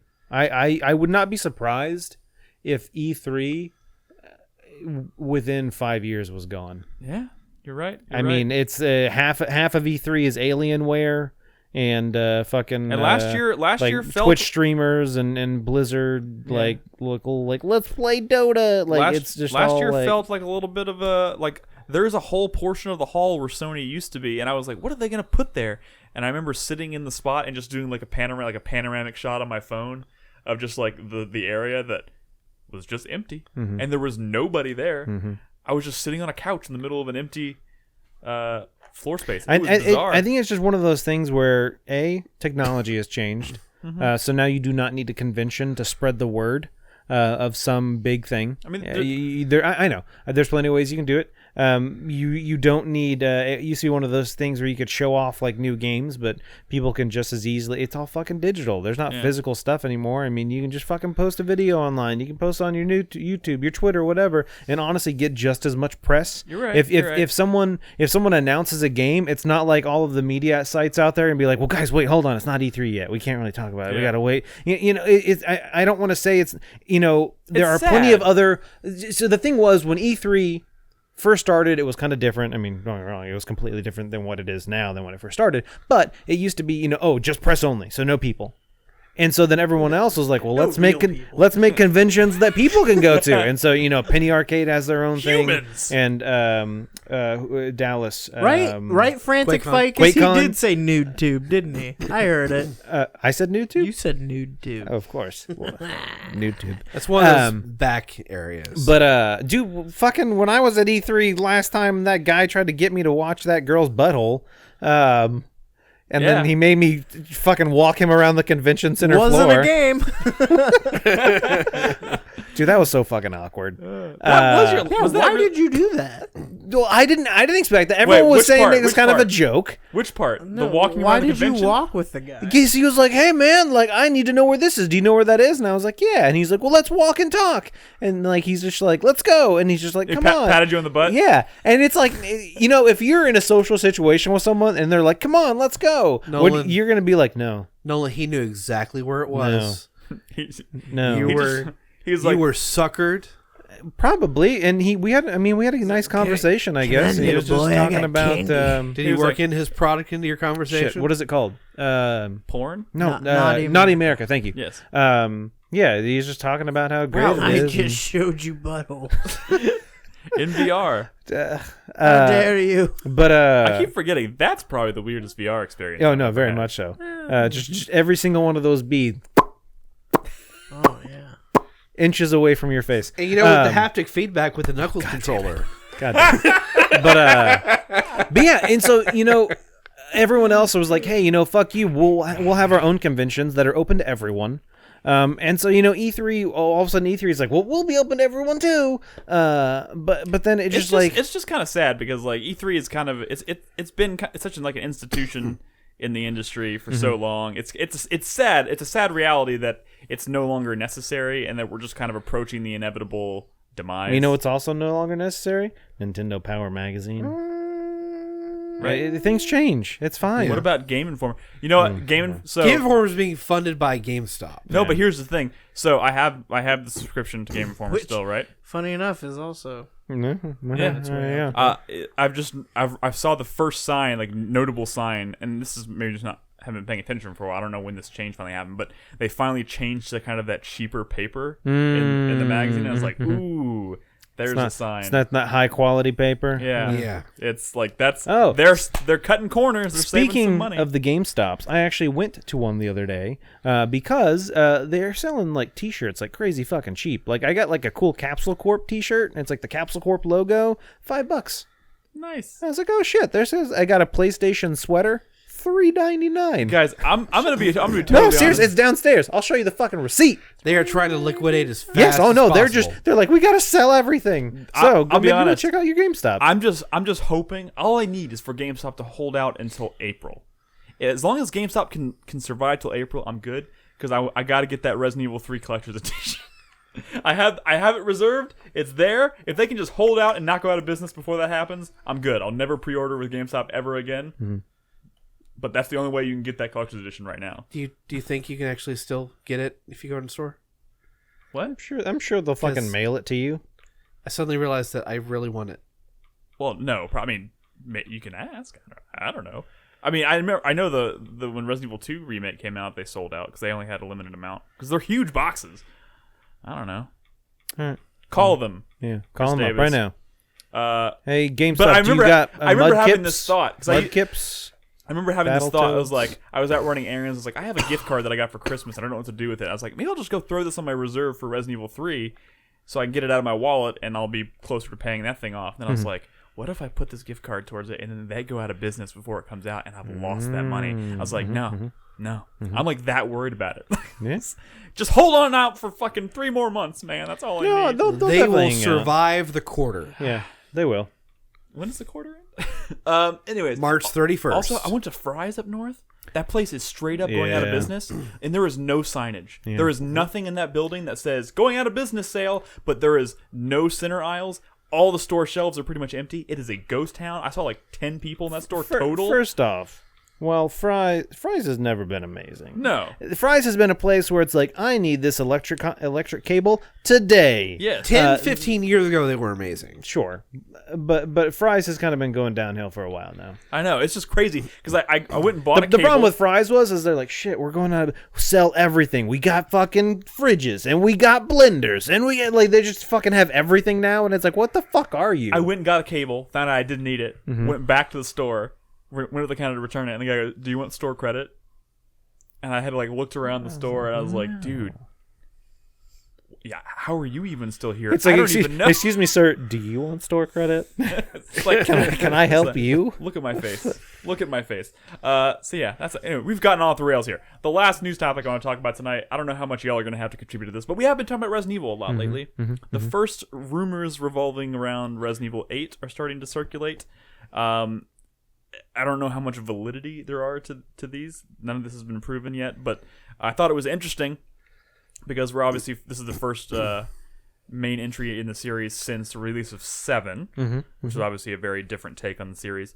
And the rumors are, and these just a few details that kind of stuck out to me. One, still it's going to continue being in first person, although no mention of whether VR is still in the plans. But I would imagine if it's first person, they're going to continue down that path. Something about werewolves? Werewolves. They're introducing werewolves or whatever. I mean, Maybe lichens. it's Werewolf Bar Mitzvah? that's a good reference that Robin would really appreciate. Super scary. Boys Werewolf- becoming men. Men becoming wolves. Werewolf bar mitzvah. Spooky scary. Spooky scary. Boys becoming men. Men becoming wolves. When did you start watching 30 Rock? I mean, I haven't seen nearly enough. Robin sings that on like a daily basis. Oh, okay. So like I know that one. I mean, by dude, heart. I fucking sing that all the time. Anytime werewolves come up. I mean, I watched through the first 2 seasons and then I stopped. That's a show that Bernadette and I just throw on in the background while we're doing shit. So You know, they did several live episodes, and they did both a West Coast and an East Coast version, and each one has different things going on during it. That's interesting. what is this? What is this? Clue? This is the movie Clue over here. We're doing different endings. Well, this is fantastic. We're sorry, Resident Evil. We are really good at tangents tonight. Resident Evil 8, werewolves somehow. I don't know. Although, to be honest, they sound just like they're going to... If there are werewolves, they're probably just going to be reskinned hunter enemies or something. I don't know. Which one were the hunters? The hunters like the lizards. The lizard Oh yeah. You'll meet them in Resident Evil 3 if you play that. A castle. There's mention of a castle, and obviously that reminds people of Resident Evil 4. So I'm thinking about maybe some of the cooler, more interesting. Yeah, specifically mentioned a village and a castle. Yeah, what the fuck? Village and a castle. What is this? Resident Evil 4 times 2? I know, but think about it this way, and it's obviously going to be different than those things, but they're trying to harken back to it. If that is the case, but think about it this way: a village and a castle. Resident Evil 4, right? But in first person in VR, starring Ethan. Oh, starring Ethan, which Ethan is Hawke? Fuck is Ethan? the main character of 7. Oh, totally. I mean, and Chris Redfield apparently is rumored to make a return. This is all very rumor. I mean, honestly, Chris. any one of these things. Chris shows up at the end of 7. I know, and that's why they're saying. I'm guessing this is gonna be a situation where it's like Resident Evil 5, where you're kind of there's two different characters and you kind of jump back and forth between them. You finished 7? Resident Evil 7? Did you not? No.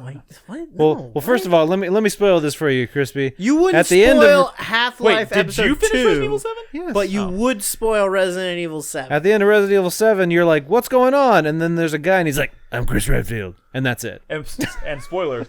Didn't look anything like Chris Redfield. Yeah, unless he would. That's why he said his name. Otherwise, he would. No, he like, said "Who's his this name guy?" was Redfield. Oh yeah. Sorry. And people were like speculating for weeks, like, are you certain that's they actually thought Chris? they thought it was Brian Redfield for a while. John Redfield. That's John Redcorn. But those are the rumors right now revolving around Resident Evil 8. We'll find out. I hope there's some. I don't think we're going to get an announcement of anything prior to Resident Evil 3. I'm guessing that'll be something that'll be announced around E3. So, interesting. Cool. That's all the news we got this week. That's it. Let's leave it at that. Nolan, What's up? We got some new patrons. we got some new patrons. Let's talk about. Also, them. I started doing this thing, right, where I also I rattle off some names of new patrons in the intro to the podcast, where I say this podcast is made possible by listeners. When did you start that? Last 2 shows or so. I don't. Mostly remember because that. we haven't been having the chance to thank any of our new patrons on the award shows and whatnot, Gotcha. so I squeeze it in there. But Squeeze it's just it in. something I'm playing around All right. with. Well, let's talk about some new patrons. New patrons. I'm just going to start from what the app tells me are new patrons. All right, So sounds starting from good. January 9th. So I don't know if we've actually said any in the past couple of weeks. No, we on new haven't. Patrons. All right. So let's start from All January the ones 9th. that I put at the beginning of the show were from December. Gotcha. I'm All doing right. the previous So we one. got T Lane, T- T Lan, T Pain, T. Is it like T Lan. period? Yeah, T period Lan, T-Lan. T Lan. Tlan. Alex. Just Alex? Alex With a Y? Nope, no Y with an E. With a Y? Yep, it's a smart Alex. Strike 3. You're out of the podcast, Nolan. Bye. Give me your phone. We got Swarly91. Swarly91. Swarly91 is the Swarly person. sounds familiar. Swarly. No, you're thinking of Swery53. Swarly91, unless I'm terribly was mistaken, thinking in which case, 51. if I'm mistaken, I'm about to give this person credit for something he didn't do. But I am 99% sure. I have to go look at the name again, but I'm pretty sure that's the person who designed our logo. What? Oh, Our logo, the one you see on the screen right Swarly. there. That's Swarly91's graphic Was design that work. you? I'm fairly positive. All right, we also have Nick. That's me. Oh, okay. No, I'm just kidding. It's not me. But thank you, Nick. Kzdrml. What? Okay, now you're just making this up. CZYDREMR. Kzdrml. it's an acronym for something. I know. I'm pretty sure it's supposed to be like crazy All right. dreamer, but without the first R and all the A's. All right. Crazy Dreamer. And an E. Thank in you. there somewhere. There is an E. Oh, there is an E. There is, Okay. yeah. That's what I'm saying. The Drimmer has an E in it, All right. but Cool. just one, not two. A lot of new patrons, guys. And Fall Streak. Fall Streak, guys. Thank you so much for your support. We really appreciate it. Again, reminder: we're hoping to reach our sometime in this year. Hopefully, reach our goal of 175 patrons. We'll do our next Twitch event, a flashback month, where we play nothing but games that came out in a specific year. It'll be a great way to discover some older gems, some jimmies. Nothing but games from 2019. Going way back. 2019 games. Go way back to 2019. Play some, have some Last clean. decade. Nice. And then maybe with your support, we can actually get out of these terrible couches. Dude, Yeah, that's dude, also... this one over here is starting to fall apart. I'm pretty literally bad. falling through the bottom of this couch. Yeah. So maybe we should make a goal so we can get some new couches. Y'all would really help us out with that. Also, there was mention earlier, and I'm starting. The more I think about it, the more I'm starting to think it's a good idea. Is to make a goal so that we can, where we eventually get to buy one of those Baby Yoda statues, there you go. and literally put Baby Yoda over here. Yeah. Like as a You member. definitely would totally be able to see him with the green screen. Oh, why are they all green? I mean, I guess he's not. Pretty. He'd show up fine. He's pretty not. green. What's wrong with him being green? I mean, like, remember? You would just see his fucking sweater. Reborn's. What's the dinosaur? Hintar. Hintar is too green Yeah. for the green screen. Why are all these things? We just got to switch to a blue screen, these fake and then we creatures that can't wear blue anymore. all of these fake creatures that we get don't appear in front of the green screen. Why did Brad strip Hintar naked? I don't So understand you that. couldn't see anything. Yeah. I think he that's- wanted to like So you hear. wouldn't see floating overalls in Please front tell of me the green screen. that's the only reason. That's the only reason. And Okay. Hintar's I not can anatomically correct. I'm not putting it past him. It's also a dinosaur, so come on. Nick knows about dinosaur anatomy, and he knows that's not. I did. Have you read further anatomically in your correct. Christmas gift, by the way? Hell no, that thing is weird. That is. You could not pick a page in that book that was not extremely vulgar. I'm pretty sure every page of that book featured reference to a tongue going into Yes. a butthole. Yeah, Like, I'm pretty into sure it. there was one like quote that was like, "Give me that dino dick." Fairly certain. What? Like somebody said it out loud. Yeah. All right, let's move on to some questions from our patrons. Thanks, Chai. Who is a patron, by the way? Thank Yes, he you, is. Shai, for sending me that lovely First book. question this week from Villasaurus. Villasaurus? Yes. All right, Getting into those dinosaurs. hit us with that question. If you had to create a curriculum for an Intro to Video Game Studies VG 101 class, what games would you pick and why?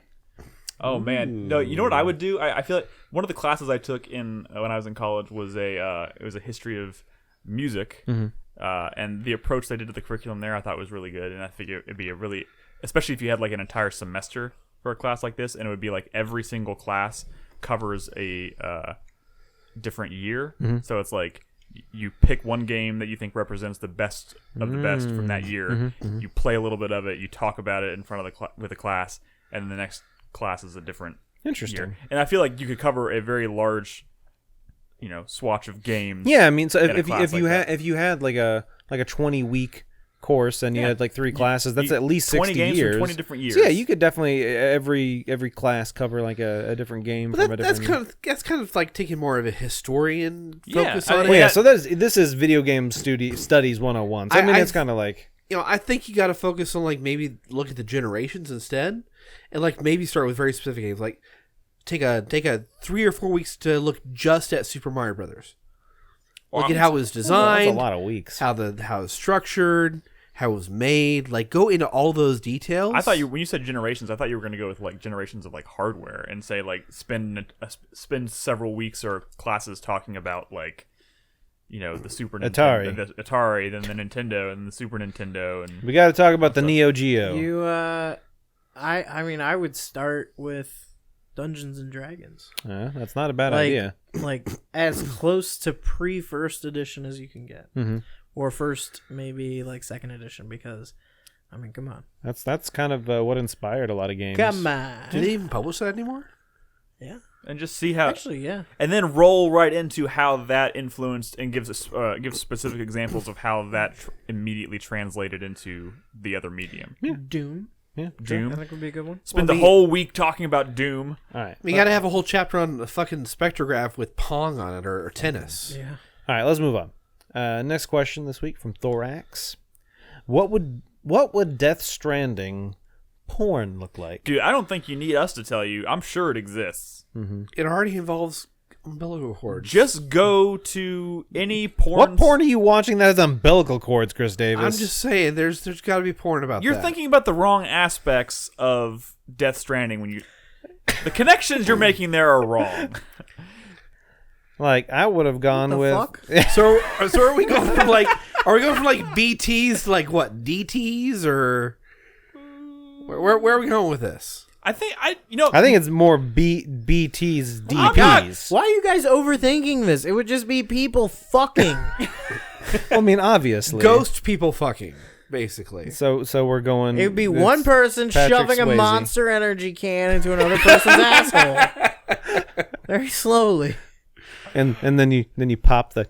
I mean, Well, I'm for gonna- the first third of the game, and then it's the Timefall Porter. I be on it. Oh yeah, no, yeah, it'd be like it. I mean, you I could got it. you could have your pizza deliveries here. Yes, it'd be like those porn. Pizza delivery, a lot of roadhead, Yeah. a lot of There you weird go. insertion. A lot of zip line sex. Oh yeah, we all know that's sweet nar. Shaka bra. Oh, you could give her the shaka bra. All right. Anyway, Oh, let's my move God. on. I'm glad. Video games. Very important question. Also, I'm pretty sure that When Dingo ate my baby. What is your favorite villain anarchist monologue? I guess in anything like movies or No, games. Definitely gotta be. What is his name? Video yeah. Has to Sorry, be did a- I say anarchist? I mean antagonist. If I said anarchist, said I'm sorry. Antagonist. that changes everything. President. no. Fuck. What was his name? From Metal Gear. Yeah, from Metal Gear Revengeance? Rising Revengeance. That little fucking Nano Senator machine, Armstrong. At Rock the very hard, man. the fucking monologue he goes on and he's like, I played football for the University of Texas, and I was like, what? And then he goes on that huge long rampage, and then you fight him. There. The monologue from the G-Man in Half-Life 2 Episode 2. I don't remember specifically what but that I was. don't He's think not that was a very antagonist. good monologue. Yeah, is he? Ooh, is he? What was the question? I'm sorry. Is he a antagonist? Mr.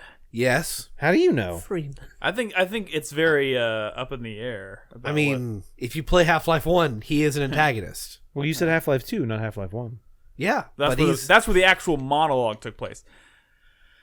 Oh god, I feel like I remember far less of these from games. I feel I don't know specifically which one I'd be referencing. That's which one. I mean, the one I can never get out of my head is Wesker from RE5. Oh god, Complete global saturation. they said good. Are we monologues. saying entirely just games? I feel like there'd be a lot of good ones to mention from movies. So go ahead if you have one from a movie or something. I go just for it. mean like I was thinking like the first thing that popped into my head was the Joker from The Dark Knight in maybe in the interrogation room. Yeah. That's an amazing one where he's talking about where he's trying to goat what's his face into beating the shit out of him. Batman. Where he's talking. You want to know which one of Harvey your friends, Dent? Which one of your friends were cowards? Oh, what's his face? I mean, there's two cop. different. Yeah, there's yeah, basically yeah. like two different monologues that happen in that interrogation room. One where he's talking to Batman, which is Yeah, fantastic. they're not really monologues, are they? They're conversations. Yeah, I guess they are more of conversations. But I mean, but he's most of trying the to get dialogue is delivered by one person, so Yeah. I don't know. Oh man, Roy Batty at the end of Blade Runner. I knew you were going to say that. Shut the fuck up, Nolan. It's great. Dude, no, I'm not Gets saying me it's every not. time. I'm not saying it's not. It is good. It's There's definitely got to good. be a good one from Dutch from Red Dead, right? I'm sure, yeah, you got to have faith. I have a plan. I just need a little money. Yeah, there's probably several good ones from. I just don't remember Mangoes. explicitly. Mango. Tahiti. Mangoes and Tahiti. Stick to the plan, John. I'm gonna think of one on my way home. Of course, that's always how it happens. Yeah, that is how it goes. I think we named some good ones. Yeah. There's probably a lot of really good ones from movies. Yeah, that of I'm course forgetting. there are. All right. Oh wait, Dracula, from the beginning of Symphony of the Night, which I guess would also be the end of Simon's Quest. That's correct. Yeah. And he's like, That's "What is good a one. man?" What is a man? Yeah. That's great. Yeah, that's a good one. You just made Brad so happy. Yeah. Like Andrew Ryan. Oh, from BioShock? Yeah. Yeah, sure. Yeah. All right, let's move on. Next question from Nick. What'd you ask, Nick? I don't remember. You have to swap bodies with someone else on the podcast, Chris Davis included. Well, why would you not include him, Nick? He's sitting right there. Yeah. I don't think he knows Brad was You in the show. inconsiderate jerk. And live their life for 1 year while they live yours. Rondo Blood. Who do you choose and why? Well, Ooh, well, not Brad. not 'cause he's Brad. a 'cause baby. Nobody wants Brad. Not Brad. He has a baby. He has a child. I'm not ready for that. Yeah, fuck all that. I feel like I'd want to experience life as Crispy's life for a while. Yeah, I bet you would. It's better than yours. Uh, That's what I'm saying. I don't want Krispy to or swap. I don't want to swap. Krispy or Nolan? I got better than all of you. I would say Chris Davis because I have no idea what the fuck his life is. So it'd be like a mystery. It's like rolling the dice. Because like I'm pretty sure I know what Nick's life is. I'm pretty sure I know what Crispy's life is. I have no fucking idea what Chris Davis' life is. What do you think my life is? I have no fucking idea.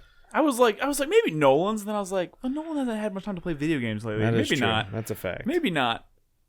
But Nolan does like self-fulfilling things. Like he's doing a marathon. I'm doing a he's- half marathon. I'm not doing Half Let's not go marathon, crazy. whatever. It's a half marathon. Might be nice to know what it's like to be a homeowner. Yeah. Yeah. I mean, Like a real home. yeah. I mean, You I know, still have a mortgage. honestly, I don't like own if I'm it, being own it. super duper honest, I would switch places with Kato. Dude, he has a pretty fucking good life. I'm not He gonna lie. does. Look at Kato. I'm not gonna lie. He has a pretty fucking good life.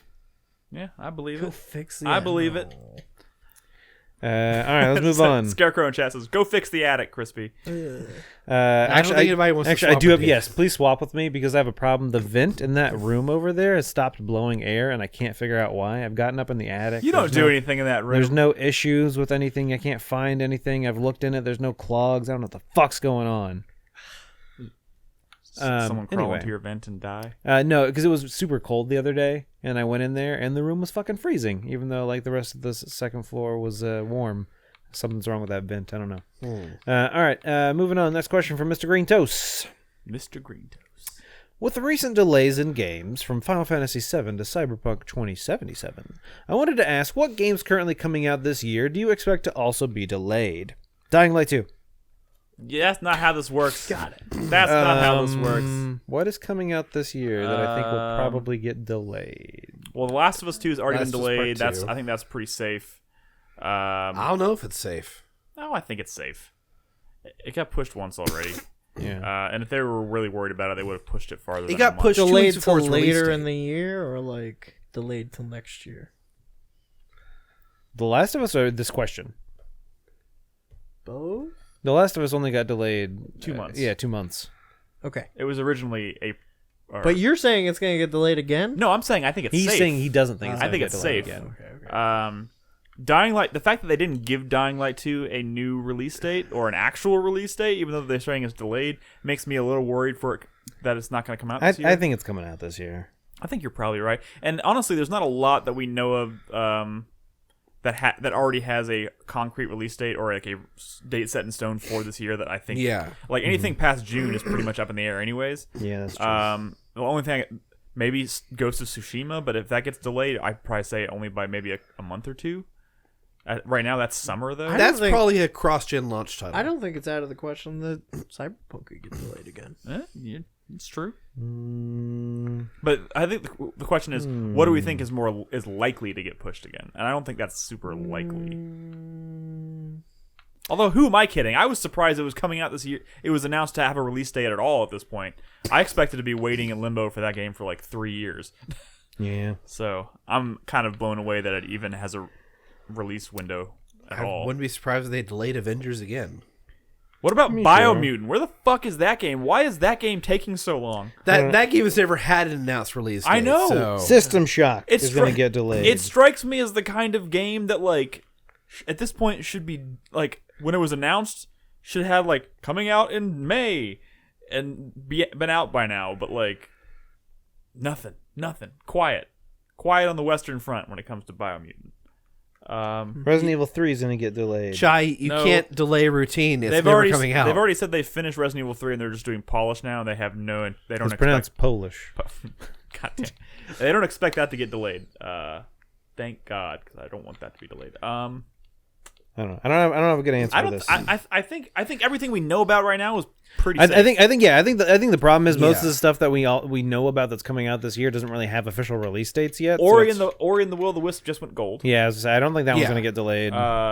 Doom is I think they already said is gold and No, it's not gold yet. not gold yet. So Silver. I think Doom is safe. It already got delayed once. I think that's safe. It's launching against Animal Crossing. The memes. It has to launch for the memes. I don't think that's necessarily high on their priority list, but sure. What about Animal Crossing? Nah, Nintendo doesn't. Nintendo's pretty good. Yeah, no. with their dates. Generally, Nintendo games They'll release that. don't get. They're pretty fucking solid. Yeah, I think the stuff we know about is pretty safe at this point. Has anyone the here del- played Sword and Shield? No, I Everyone's think. talking about Ed how has. great they are, Well- but are they really? Well, you can ask that when we get Ed back on the show. I'm sure he's played a It's bunch. another Of it. Pokemon game. Well, that's everyone. Some people are You've telling already me it's played not. this. Well, that's my problem. That's why I didn't get it. But then I heard it sold like fucking 16 million copies or that- some shit. But that's because it's a Pokemon. Because game. it's Pokemon. But like Luigi's Mansion only sold like 5 million. Why That's the people 'cause- aren't? Why, that's 'cause or, like, it's Luigi's sorry, Mansion. Luigi's Mansion plus something else were like 5 million. Why the fuck aren't you people buying good games? Maybe if Chrissy Teigen started tweeting about Luigi's Mansion 3 prior to release, it would have sold better. now she's like- tweeting about Pokemon. No, she's tweeting about Luigi's Mansion 3 Yeah. like she loves that game. Oh, she is. Yeah, and it's Nice. like, well, that should have done that. You know, on a side note, EA came out today and said that Jedi Fallen Order sold beyond expectations, and they've raised their quarter estimate from 8 million to 10 million units. Well, that's good. I mean, I think that was already a shoo-in for a sequel, but it's good news nonetheless. What is Tim? Play Tim That's Tim. that early access Steam game that's basically a Pokemon clone, Tim but Tim supposedly good. Lil Cork says play Tim Tim. It's Pokemon, but cooler. Tim. Cooler than Pokemon? I don't know if that's possible. All right, let's move on. Let's skip this question. Uh-oh. Now I want to see what it was. We'll ask it. Breaking Brad asks, disaster, your life's work. The mind swap machine has backfired. Something went wrong, and instead of swapping the minds of your pet guinea pigs, it has swapped your mother and your girlfriend and or what, your significant other's mind. The question is, who do you carry on sharing the same bed with? That's a fucked up. That's a fucked up. Here's the answer. Neither. You leave him. You leave him. There's no. You get there's to no sleep. correct answer. You to get that. to sleep in the guinea pig's cage. Go enjoy the couch. There is nothing. There is no right answer to that question because no matter which, if you choose one, whoever, You don't choose one. if you choose one, no matter who you tell that to, they're gonna look at you like, what the fuck? I would just hope that I would know at the same time they know. Well, yeah, I'm pretty sure they wouldn't hide it from you. I mean, I'm just saying. You know, the more I think about the logistics of this, like, first of all, you got to realize, say you choose to stay with the actual body of your girlfriend, No.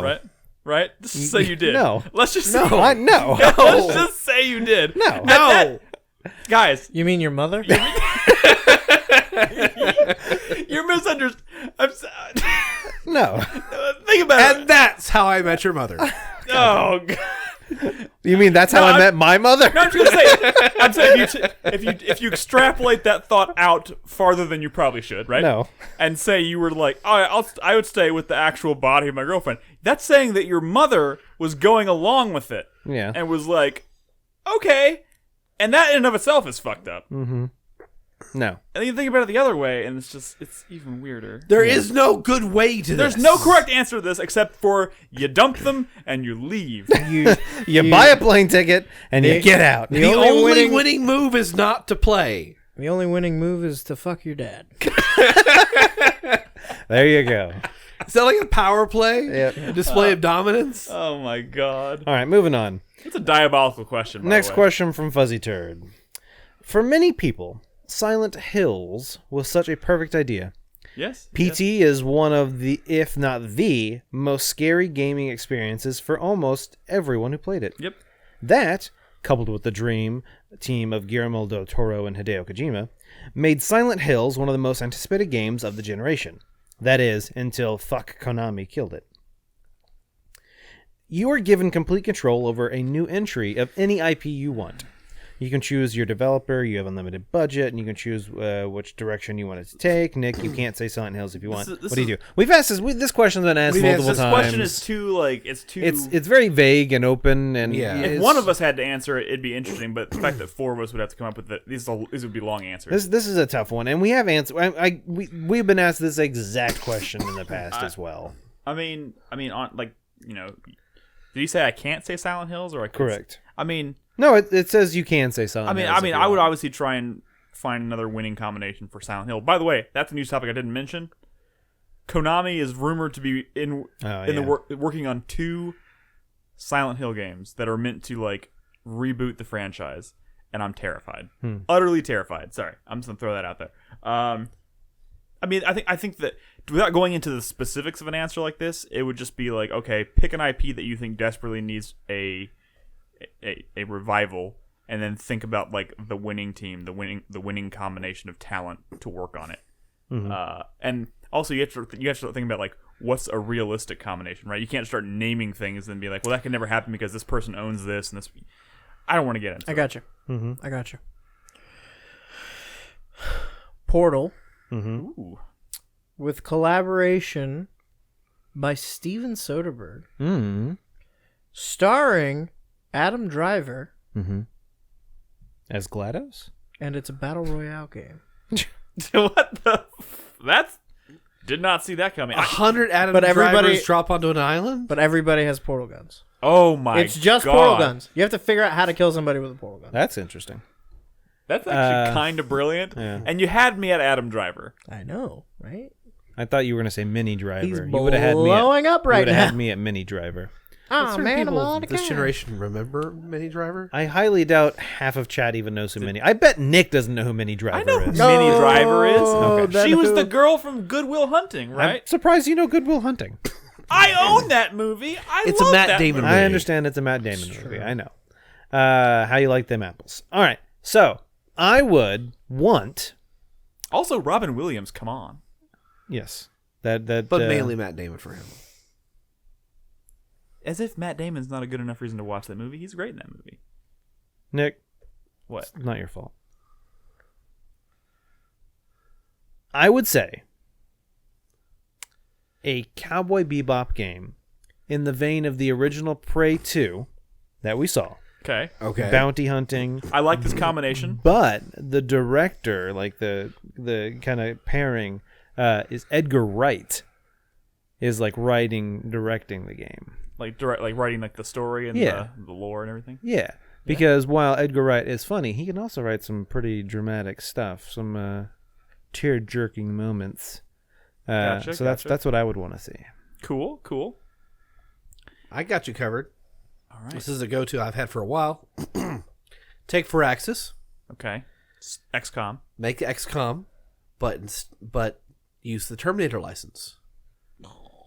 You went with a license. That's game. not a real thing. Already? What? No, it's not. He wants to play Judgment Day, and he basically wants to. I would not be wants surprised if to- there was a mod for XCOM 2 that just had Terminator. He It's not wants there to yet. live Judgment Day in a Firaxis What's style. that? XCOM. I'm just saying. Think about it. How is that not perfect like, for that franchise? What was that one game, Factorio or whatever? Yeah. You just play Skynet and you Yeah. just build shit. Yeah. Hmm. All right, let's move You know on. what? Silent Hill, a reboot of Silent Hill, first person Mm-hmm. in VR, very much in the same vein as they did with Resident Evil 7. Oh, you it's so wouldn't be able to original, handle Nick. Hey! It's a dream game. It's Oh. a dream game for me, and Resident Evil 7 is one of my favorite games ever. Mhm. I would say, I would love to. I'm not sure. I'm trying to think of like talent wise who would I want working on a game like that. But now I'm starting to think about like who is kind of proven their chops with working in VR and all that stuff. Because obviously we have the dream team, Guillermo del Toro and Hideo Kojima, which is never going to happen. So I don't want to just say them. All right, let's move on. You know what I mean. Let's move on. Next question from Ash. Catch him. What's your guys' go-to drink? You a beer or a spirits man? Does Brad enjoy a mulled wine? Is Nolan a whiskey man? Any fellow rum fans? Vodka. Fuck that shit. I like vodka. My go-to drink, I tend to have IPAs in the fridge, so I go for that. Or if I feel like liquor, I go for whiskey, but I think Pendleton is one of my preferred brands of whiskey. I am not a hard alcohol kind of person. I will don't do that will very drink often, it. though. A lot of my coworkers are big into shots, but I'm not. I mean, I can I do a whiskey shot? Sure. Would I choose to? Not really. I've gotten to the point where I enjoy just kind of sipping on it. Yeah. I guess I do like rum. Yes, I'm fine with rum. Man, it's been a long time since I've had rum, but I do remember liking it. Rum's good. But honestly, I do like beer. I probably Good craft beer. Yeah, I mean that's the nice thing about Austin is we have plenty of craft breweries around here with some good local stuff. I do like a Hefeweizen. A Belgian white is generally a Hef or a Belgian white, something I go to. I don't like hops. Super hoppy beers are not my thing, so I don't like IPAs really.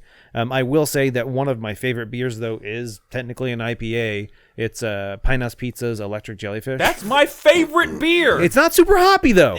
It's pretty hoppy. It's not as hoppy as it could be. Do you know what? But I do like that beer a lot. Do you know what my litmus test for hops is? What's that? If Robin can even sip it and not make the face, dude. If she makes the face, it's hoppy. If you think Electric Jellyfish is hoppy, you are clearly not into hops. Because Electric Jellyfish is not a hoppy beer. I feel attacked right which now. is the only reason I enjoy it as much as I do. It is not the hoppiest beer, but it is definitely hoppy.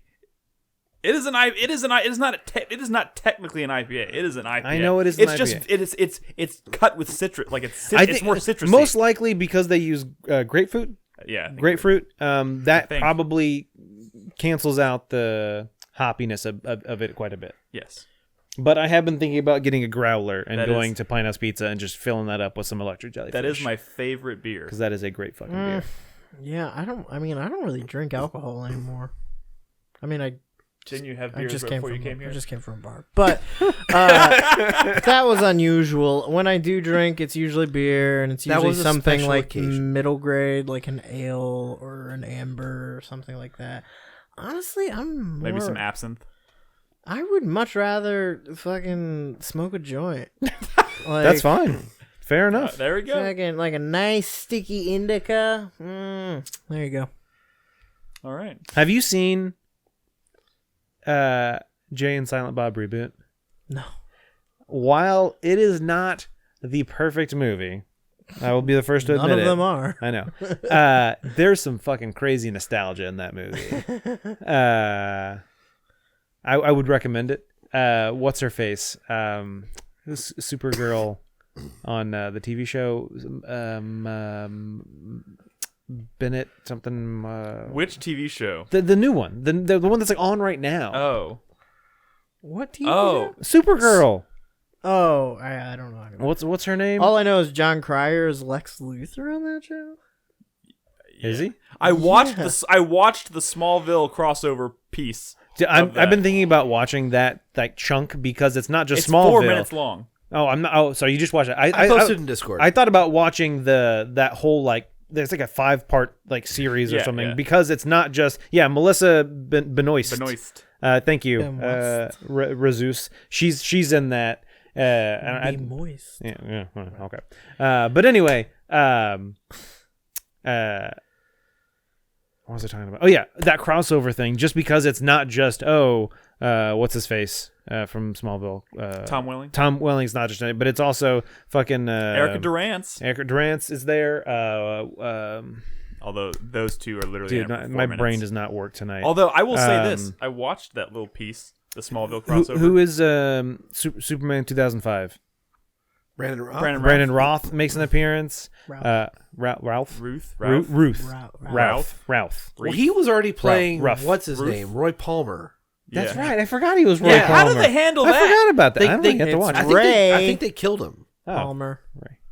Ray Palmer. Ray Palmer. Yeah. Did you see the Ray other Gun cameo? Palmer? Yeah, Kevin Conroy is in it. that. That's the reason I kind of want to watch it. Is just because it seems like there's a lot. The Kevin Conroy stuff is actually pretty good. Well, I haven't watched any of it, so shut up. I'm gonna watch it all. I will say that 4 minute. What's that 4 minute Smallville cameo? Literally is like. Stop it, Nick. Don't do it. It's like the ending of Smallville. It's like boom. Here is like a cap to that ending. Boom. Done. All Perfect. right. We got two. Chef's So you kiss. got two more We gotta questions. Zero Skies. If you had a solid 1 by 1 foot, so 1 foot by 1 foot, probably about that big. Okay. What are we talking about? 1 foot by 1 foot. Okay. Patch of hair on your body, other than your head, where would you put it?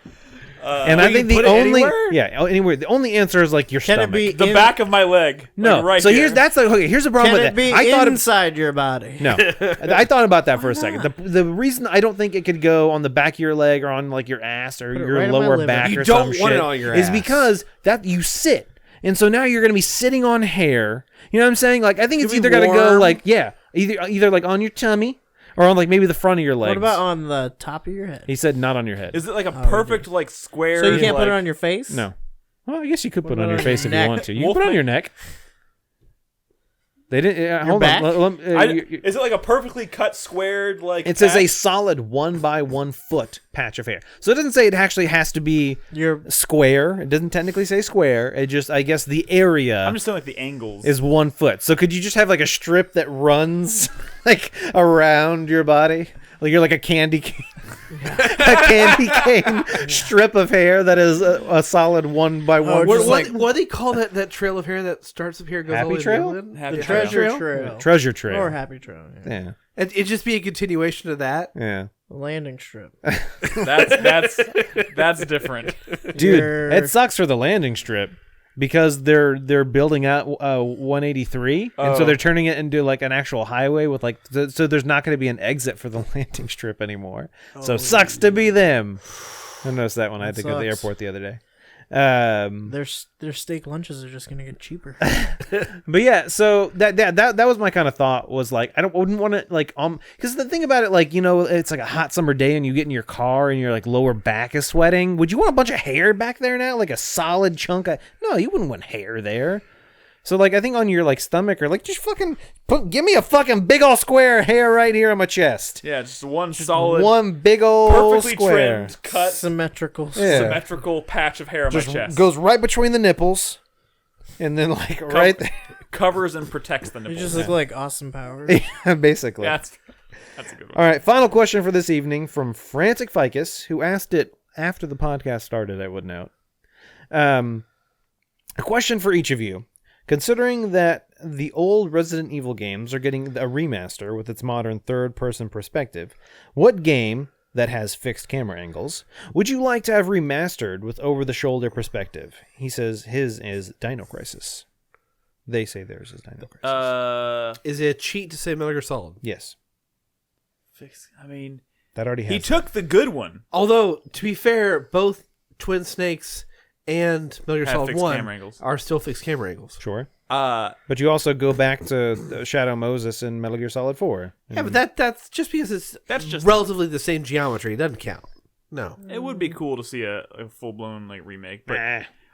I would go. I mean, he picked Dino Crisis, and that he knew that would be my answer. Son of a bitch. Parasite Eve.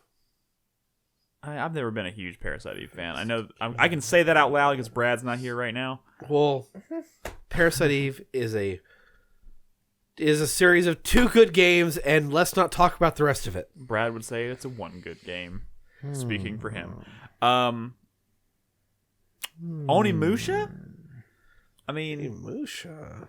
but Onimusha was always Resident Evil, like in Japan. The one time they did 3D non-fixed camera angles with Onimusha, it sucked. Yeah. Well, I'm Nick's just- saying do it, but make it good. Yeah, do it but good. That's right off the bat. That's the important piece. But yeah, my answer straight up would have been Dino Crisis.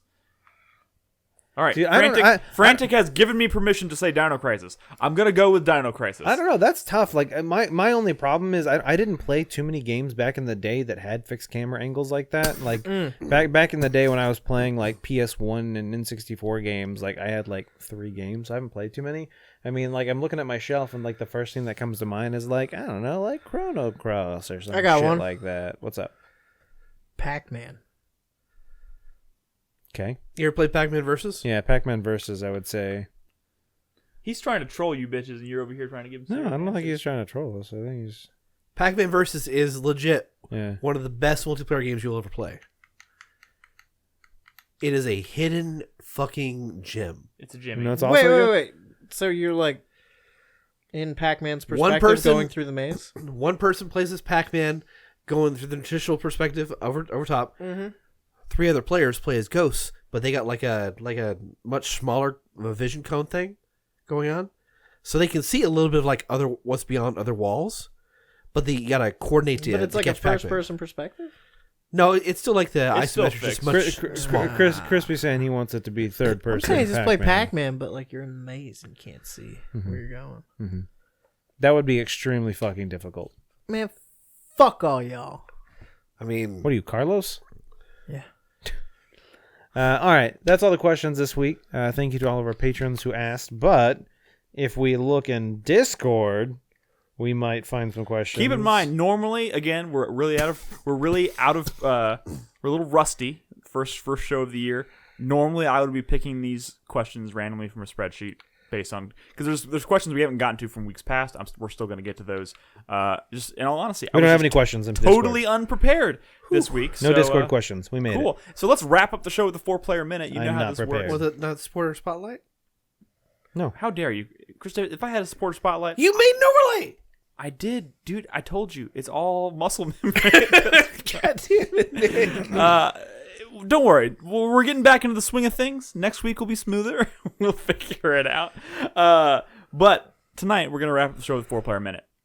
Hype, sweat, thank you, fuck you, or any combination thereof. Who would like to start us off? Brad. Brad's not here. Brad. You can't rely on Brad. Brad ain't here. Crispy? You think you could do it? Sure, why not? Let's try it. Okay, my hype is for Doom Eternal. With all the videos they've been putting out, look fucking dope. They do They look incredible. So fucking dope. My body is ready for that. So I'm really fucking- excited about the hub area, too. Yeah. Yeah, with all the suits and everything and the sword and all that shit. I'm going on a limb here, guys. I think that game's going to be sweet. It's probably going to be pretty good, you know? Mm-hmm. You know? It's gonna Probably going to be It's probably going to be a Jimmy. pretty good. My sweat is for 2019 games. God that damn it, I'm never going to Crispy. play. What does that second line say? What does that line say? It says 2019 games. Why did you see my You phone? can't play 2019 games, Nolan. That's too many. It's a lot of games. Unless you're playing a WarioWare game. They're all dead to me now. 2019 is ancient history, and I will never go back. You have to play Resident Evil 2 still. My Does he fuck though? you goes to Nick for telling me what to fucking do. Fuck you, Nick. Alrighty, cool. No, actually, I don't know if I have a fuck you or I have too many fuck yous. I don't know. Just when all else fails, just pick more hypes. Yeah, I am hyped to finish Manifold Garden. Sweet. That game is super dope. You guys should play it. I plan You on guys it. should all fucking play it. And my thank you, I'm gonna say thank you to I'm back into Overwatch now. Mm-hmm. Shocker. Yeah. They have radically kind of like changed how they support that game now. Used to be like you'd wait like 6 months for developer updates, and then they would put an update in their PTR, and it would be there for a few weeks, and then it would hit the live patch. They have been pretty consistently pumping out like balancing updates like every 2 weeks now. Nice. And they're actually like changing how they're doing that going forward. They had a big announcement today about adding a new experimental card to the the quick play menu. So now you can play experimental matches kind of like in a PTR, but it's not a separate server, so you actually still get to earn rewards and shit like that, which is kind of cool. And they've been making a lot of really interesting changes to kind of fix what's been broken with Overwatch the last few years, which has had some pretty serious meta issues. And yeah, it's like, I don't know, it's kind of it's an exciting time to come back. Cool. I really enjoy it. It's reinvigorated it a bit. Yeah. Reinvigorated. I just put too many D's in there. That's what she said. That was a good one. Sorry. That's what she lamented. For legal reasons, that's a joke. All right. Thank you, Crispy. Nolan, What up? your turn. All right, my hype is for VR games. Everything that we kind of talked about earlier with Stormland. He's looking at the Dude, God, what's it called? my fucking brain doesn't work, man. And talking about Boneworks and stuff has kind of got me kind of fucking excited for VR again. I do want to bust out my headset and start playing some of the games that I maybe only gave a first glance to and kind of revisit them. Yeah. Dipped your toes in. Yeah. My sweat, like I said a minute ago, goes to 2019 games. I was kind of looking at my list of like, oh shit, I never got around to playing this yesterday, and I was like, there's still games I need to play. And you know what, you could drop all that and play some Dragon's Dogma. Fuck, I need to play more Dragon's Dogma.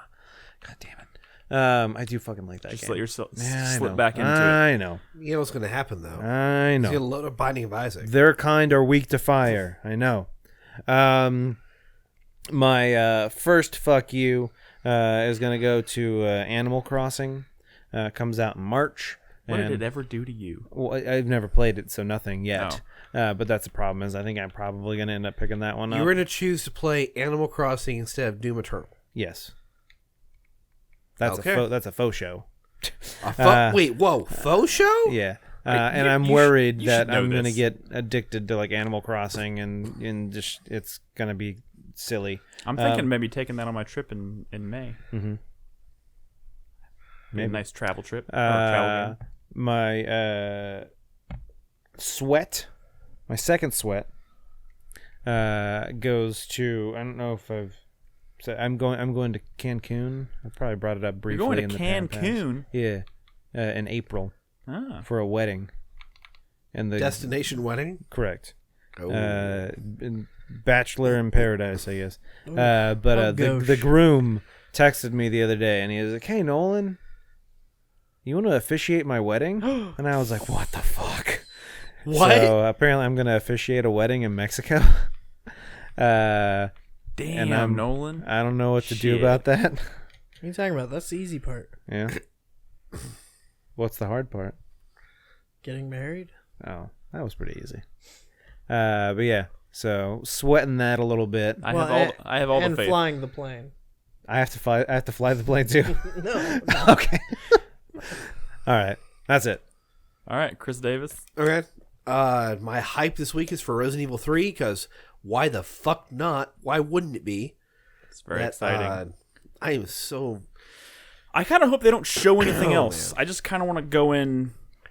I kind of Blind. agree with you, but at the same time, I'm kind of... I mean, Resident Evil 2 was the promotion for Resident Evil 3 at this point. I'm good. I know what I want from it based on 2. I don't need to see any more of 3. I just want one more trailer. Well, you'll get it. You'll get like Flesh 3 out some more. of the mechanics. Give me an idea what to expect. You should know what to expect. Like the mechanic. It is going to be 80% Resident Evil 2 and 20% new. Basically. I'm just saying, like, are there stealth mechanics? Are they No. bringing back spiders? Of course, there'll be spiders. You're gonna do the little quick dodge. That's there. Yeah. And then the things that we knew were different about 3 from the original are out, like the branching paths. The decision. Well, the subway versus the trolley and all that. Yeah, Yeah. but No, the fucking trolley excited for problem? that. all you need to Resident know. Evil 3 has a trolley problem. A what? Well, yeah, there's the trolley quest. A trolley problem. Yes. You know, You like, have to get... You know what the trolley problem, the problem trolley is, right? problem. I don't know. I have no idea. You don't know what the trolley... Oh, you should Google it. Okay, I'll Yeah. Google it later. Keep going. This idiot's gonna fucking Google it. Well, actually, you know what? Look up the trolley problem and then look up the Revenant problem. Okay, keep going. Revenant problem is great. My second hype is for Doom Eternal. I really wish I would have plugged my ears when you were doing your hype, Chris, because God damn it, I've been trying to be on a media blackout. What did he say? That's You haven't seen the stuff? I have been trying songs? so hard. Yeah, but we didn't even mention the coolest stuff. You talked about a hub area. You talked about multiple suits. The sauce. I'm like, please, just shut the fuck up. Guess what one of the suits Shut is? the fuck up. Iron Man. See that, motherfucker? Speaking in tongues over here. Sierra La La la la la la. Yeah, please. Okay, but the sword is. Oh my goodness. I mean, no, it's not a surprise, but like, I just want to find out Okay, but you don't know on March 20th. You don't not know right, anything not today. about. Just let the man. Diablo. Just let the man. Why would they not launch Doom Eternal on April 20th? Did you not know that they're making Doom Diablo? Oh my God. DM Blue? Let the poor man finish his 4-player Yes, minute. please. Isometric You camera have angle? derailed my 4-player minute. Oh, like a trolley. Well, no, you don't derail the trolley. Get it back on track, Chris You Davis, just- or else. you You flip the do switch. to kill people on Kill his both mic. sides. No, yeah, you got to drift. You got to initial D that gotta- trolley. you gotta make and sure you got to that- get both of them. You gotta make sure No there's witnesses. no survivors to see what you did. By the way, that was like one of the best episodes of The Good Place. Oh, That was so good. That was a good one. You should really watch that show, Nick. It's a pretty good show if you haven't seen it. I'm too busy. Never mind. Nick, Never mind. Kristen Bell. Ooh, maybe I'll watch Kristen it. Bell, man. Kristen Come Bell. on. It is. I now remember my sweat this week is to you fucking guys for actually getting done your goddamn Game of the Year videos. I should have released all of them by now. No, dude. No. We try to prepare you for this You every make year. this worse every year. Yeah, dude, that's not happening. It just keeps going. It's going to be April before I launch these. Yeah, basically. Blame them, chat. They're the ones that delay all the I'm shit. sure. I don't think they're at home waiting with bated breath. I'm pretty certain there's something about the... It'll be fine. It'll be fine. And my fuck you this week I thought goes that was to your fuck. Ubisoft. Oh, that was What do you think they mean by that? what? Baiting breath? Bated breath. A Like, bated like how you breath. breathe when you're baiting? I've No. never thought about it that Toast. way. Nope, that's not what they think. My fuck you... What's up with Ubisoft? I fucking goes to Ubisoft because of their event they've got going on in Ghost Recon Breakpoint. It's a Are you fucking playing? Terminator event. Are you no! playing that? Okay. No! Fuck no! Didn't think so. Okay. I have never wanted Rather to play a game. passionate about something you're not playing, but okay. Yes. I despise the direction this franchise has gone in, but they're doing like their Predator event, which was like a thing that lasted like past launch. It's an event that lasts 7 days, starting yesterday. Okay. Goes through February 6th, and then you can't access that content ever again. Well, that's not super In which uncommon. a fucking Terminator starts showing up on this island that you're on. And you have a member of the Resistance from the future show up, gives you a fucking pulse rifle, and has you hunt down Terminators and eventually blow up their fucking factory they're building. With John Berthnell. Yeah. But the effort they put into it is like so fucking lazy. They have a character model that it doesn't even look like it's not even within 100 miles of Arnold. Is that the thing where they didn't get his likeness? Oh, they did not get his likeness at all. And he's just like, you can do like a little bit of skin damage to him, and then you can't do anything else. You can fucking shoot a rocket at him, and his flesh didn't burn off. Nothing fucking There happens. is a term for this in the industry, Chris Davis. It's It's called a cash lazy. I was gonna go with cash grab, but that's cool too.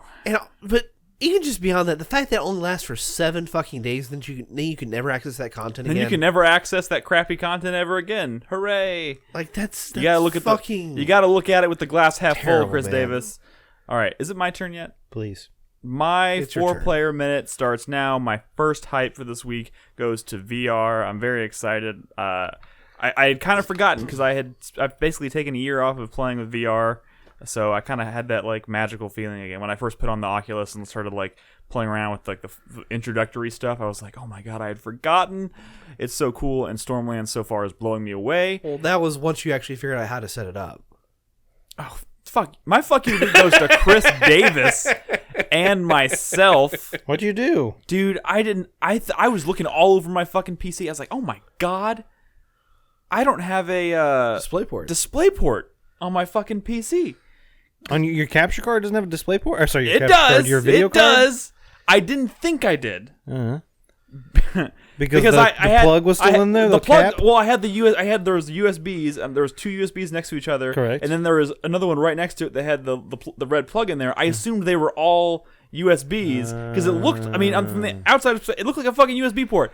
Honest mistake. But I went all the way to the store and bought an adapter at Fry. That's what I had to take back to Fry's, by the way. Gotcha. And then Chris Davis was like, "Well, we can look at getting you a new graphics card." And I was like, "I don't want to play my VR." And then I was just like, I'm just gonna pull this plug out just in case, and I pulled it out, and sure fucking enough, it was a. Yeah. I was like, there's no way that Chris Davis and Nolan helped me put together this PC build and didn't give me a fucking display port. I feel like that was pretty. Yeah, it was my fault. Fuck me. Fuck Chris Davis. And the thing is, you were like, I didn't intend to spend like $300 today on a new graphics card. And didn't? like 2 days later, you were like, Chris, No, tell me about a new graphics card. That was because I do want to get a new graphics card, especially before Half-Life, Alex, potentially, because I'm gonna wait and see what the specs are for Half-Life, Alex, but it'd be nice to have a newer graphics card. By the way, I do have a 1070. I thought I had a 1060. I do. I told you have a 1070. You're right. You were right. Y'all know my PC better than I do. Yes, Okay. I literally have a PC part picker list of your PC components. My second fuck you of the week goes to Nolan for knowing my PC better than me. And my third fuck you of the week goes to me again. because I tweeted this morning that I got the urge to watch Smallville again. Boo. I have already watched 3 episodes. No! Boo! Of season 1? Yeah. Oh, yeah, I know. no. I know. Did you watch that episode with fucking Jonathan Taylor Thomas? Not it's yet. Like the bug boy? That wasn't Jonathan Taylor Thomas. Oh, whatever, Nick. You fucking nerd. But yeah, Shut up. I did Stop watch. watching That's it. the second. No, fuck you, guy. I'm gonna keep watching it. why don't you start on like the fucking crisis stuff? I don't want to watch the crisis stuff. Yes, you do. No, I don't. I literally only want the only stuff. reason. The only reason I wanted to watch the crisis stuff was because of the Smallville crossover, and then I found out it was 4 minutes long. I was like, I'll just watch that, and I watched it. I was like, that's all I needed. But Chloe is like a sex trafficker. You can't. You'll never be able to wipe that part away from it. That sucks, by the way. Yeah, I know. I wrestled with that myself, but you know. Sex cult? Yeah. I looked up the series on Wikipedia the other day. I'm also watching several other shows that I haven't seen yet, by the way. Prince of the Universe. That went on for like 9 seasons. I'm watching 10 seasons. 10 seasons. I'm watching. And they eventually got to like fucking Dark Side and Apocalypse dude, and all and- that shit. Yeah. Yeah. Really? They had to did go Dark somewhere. Side. They did Darkseid, Brainiac, Doomsday. Fucking what? What else are they gonna Bizarro, do? Metallo. Clark Kent jerks This was off supposed again. to be like a Gold. prequel series. They did Booster Gold. They Yeah. did Booster fucking Gold. Booster. They did Booster. Oh wow. You know what? You know what it is? Did they do Batman? No. You know. You do Booster Gold and you don't do Batman? Yes. Yeah. They do reference. They do make mention of Gotham and What the a couple times. But He meets an old lady from Gotham and her name's Martha. Why did you say that name? no, I mean seriously. Really, what it is I think shows like Buffy and Smallville are just my comfort food when it comes to TV shows. Because like I know that I can't help it. I love them. I love them. Why don't you work on your movie list? I am, dude. I've watched a lot of movies already. I've watched like 2 movies this week alone. I've watched like 10 movies since January 1st. So I'm doing just fine on my movie list. My 4th fuck you goes to Chris Davis again. There we go. I'm gonna change my fuck you. It's gonna go to Runkeeper. These motherfuckers. Oh, I saw. Because I use this fucking app for when I run in, because it'll like every X amount of time. I have it set to every 5 minutes. It's like, hey man, your pace is this. You're doing good, blah blah blah. Or when I'm doing like a training program, and it's like, hey, right now you got to run this pace for this long, and it's very nice to have something just kind of tell me instead of having me have to think about it, because I'm already fucking running 10 miles and I'm tired. I don't want to think about it. And they sent me an email the other day like, hey, by the way, I know you like your watch and app combo. We're going to decouple those, and if you start a run from your phone, you can't view it on your watch, and if you start it from your watch, you can't get audio cues, so fuck you. So I immediately turned off auto updates on all my shit, so it hasn't updated. I was gonna say. And that's some fucking bullshit. And I tweeted at them, and they didn't fucking respond to me because they're fucking cowards. And this is some bullshit. So angry. Dude, they're like, we'll try and get the update next time. We're working on it. And like, then fucking don't update until you finish working on it. I you wouldn't put it past them. motherfuckers. They're probably completely rewriting that code. I wouldn't be surprised, but go fuck yourself. Yeah, but the fact is, they probably don't need to rewrite it at all. Does anybody have any other fuck yous they want to squeeze in before Yeah, we wrap fuck it? you, Butters, for your smelly farts. Yeah. Fuck you, Sony, for being chicken shits. Fucking dog. Why is Sony a chicken shit? Let's wrap this show up, shall we? Yes, do it. Guys, thank you so much for listening. It's been a little bit of a shit show, but that's okay. Welcome to another decade of podcasting with 4Player. Woo! Anyways, thank you guys so much for listening. Catch us again next week. 4playernetwork.com is the website. You can also support us on Patreon at patreon.com/4player. And if you want to join the community and just be a part of all these lovely random conversations that we have, go to discord.gg/4player. We'd love to have you there. Yeah, that's all I got. Thank you so much for listening. We'll catch you guys next week. Bye. Bye.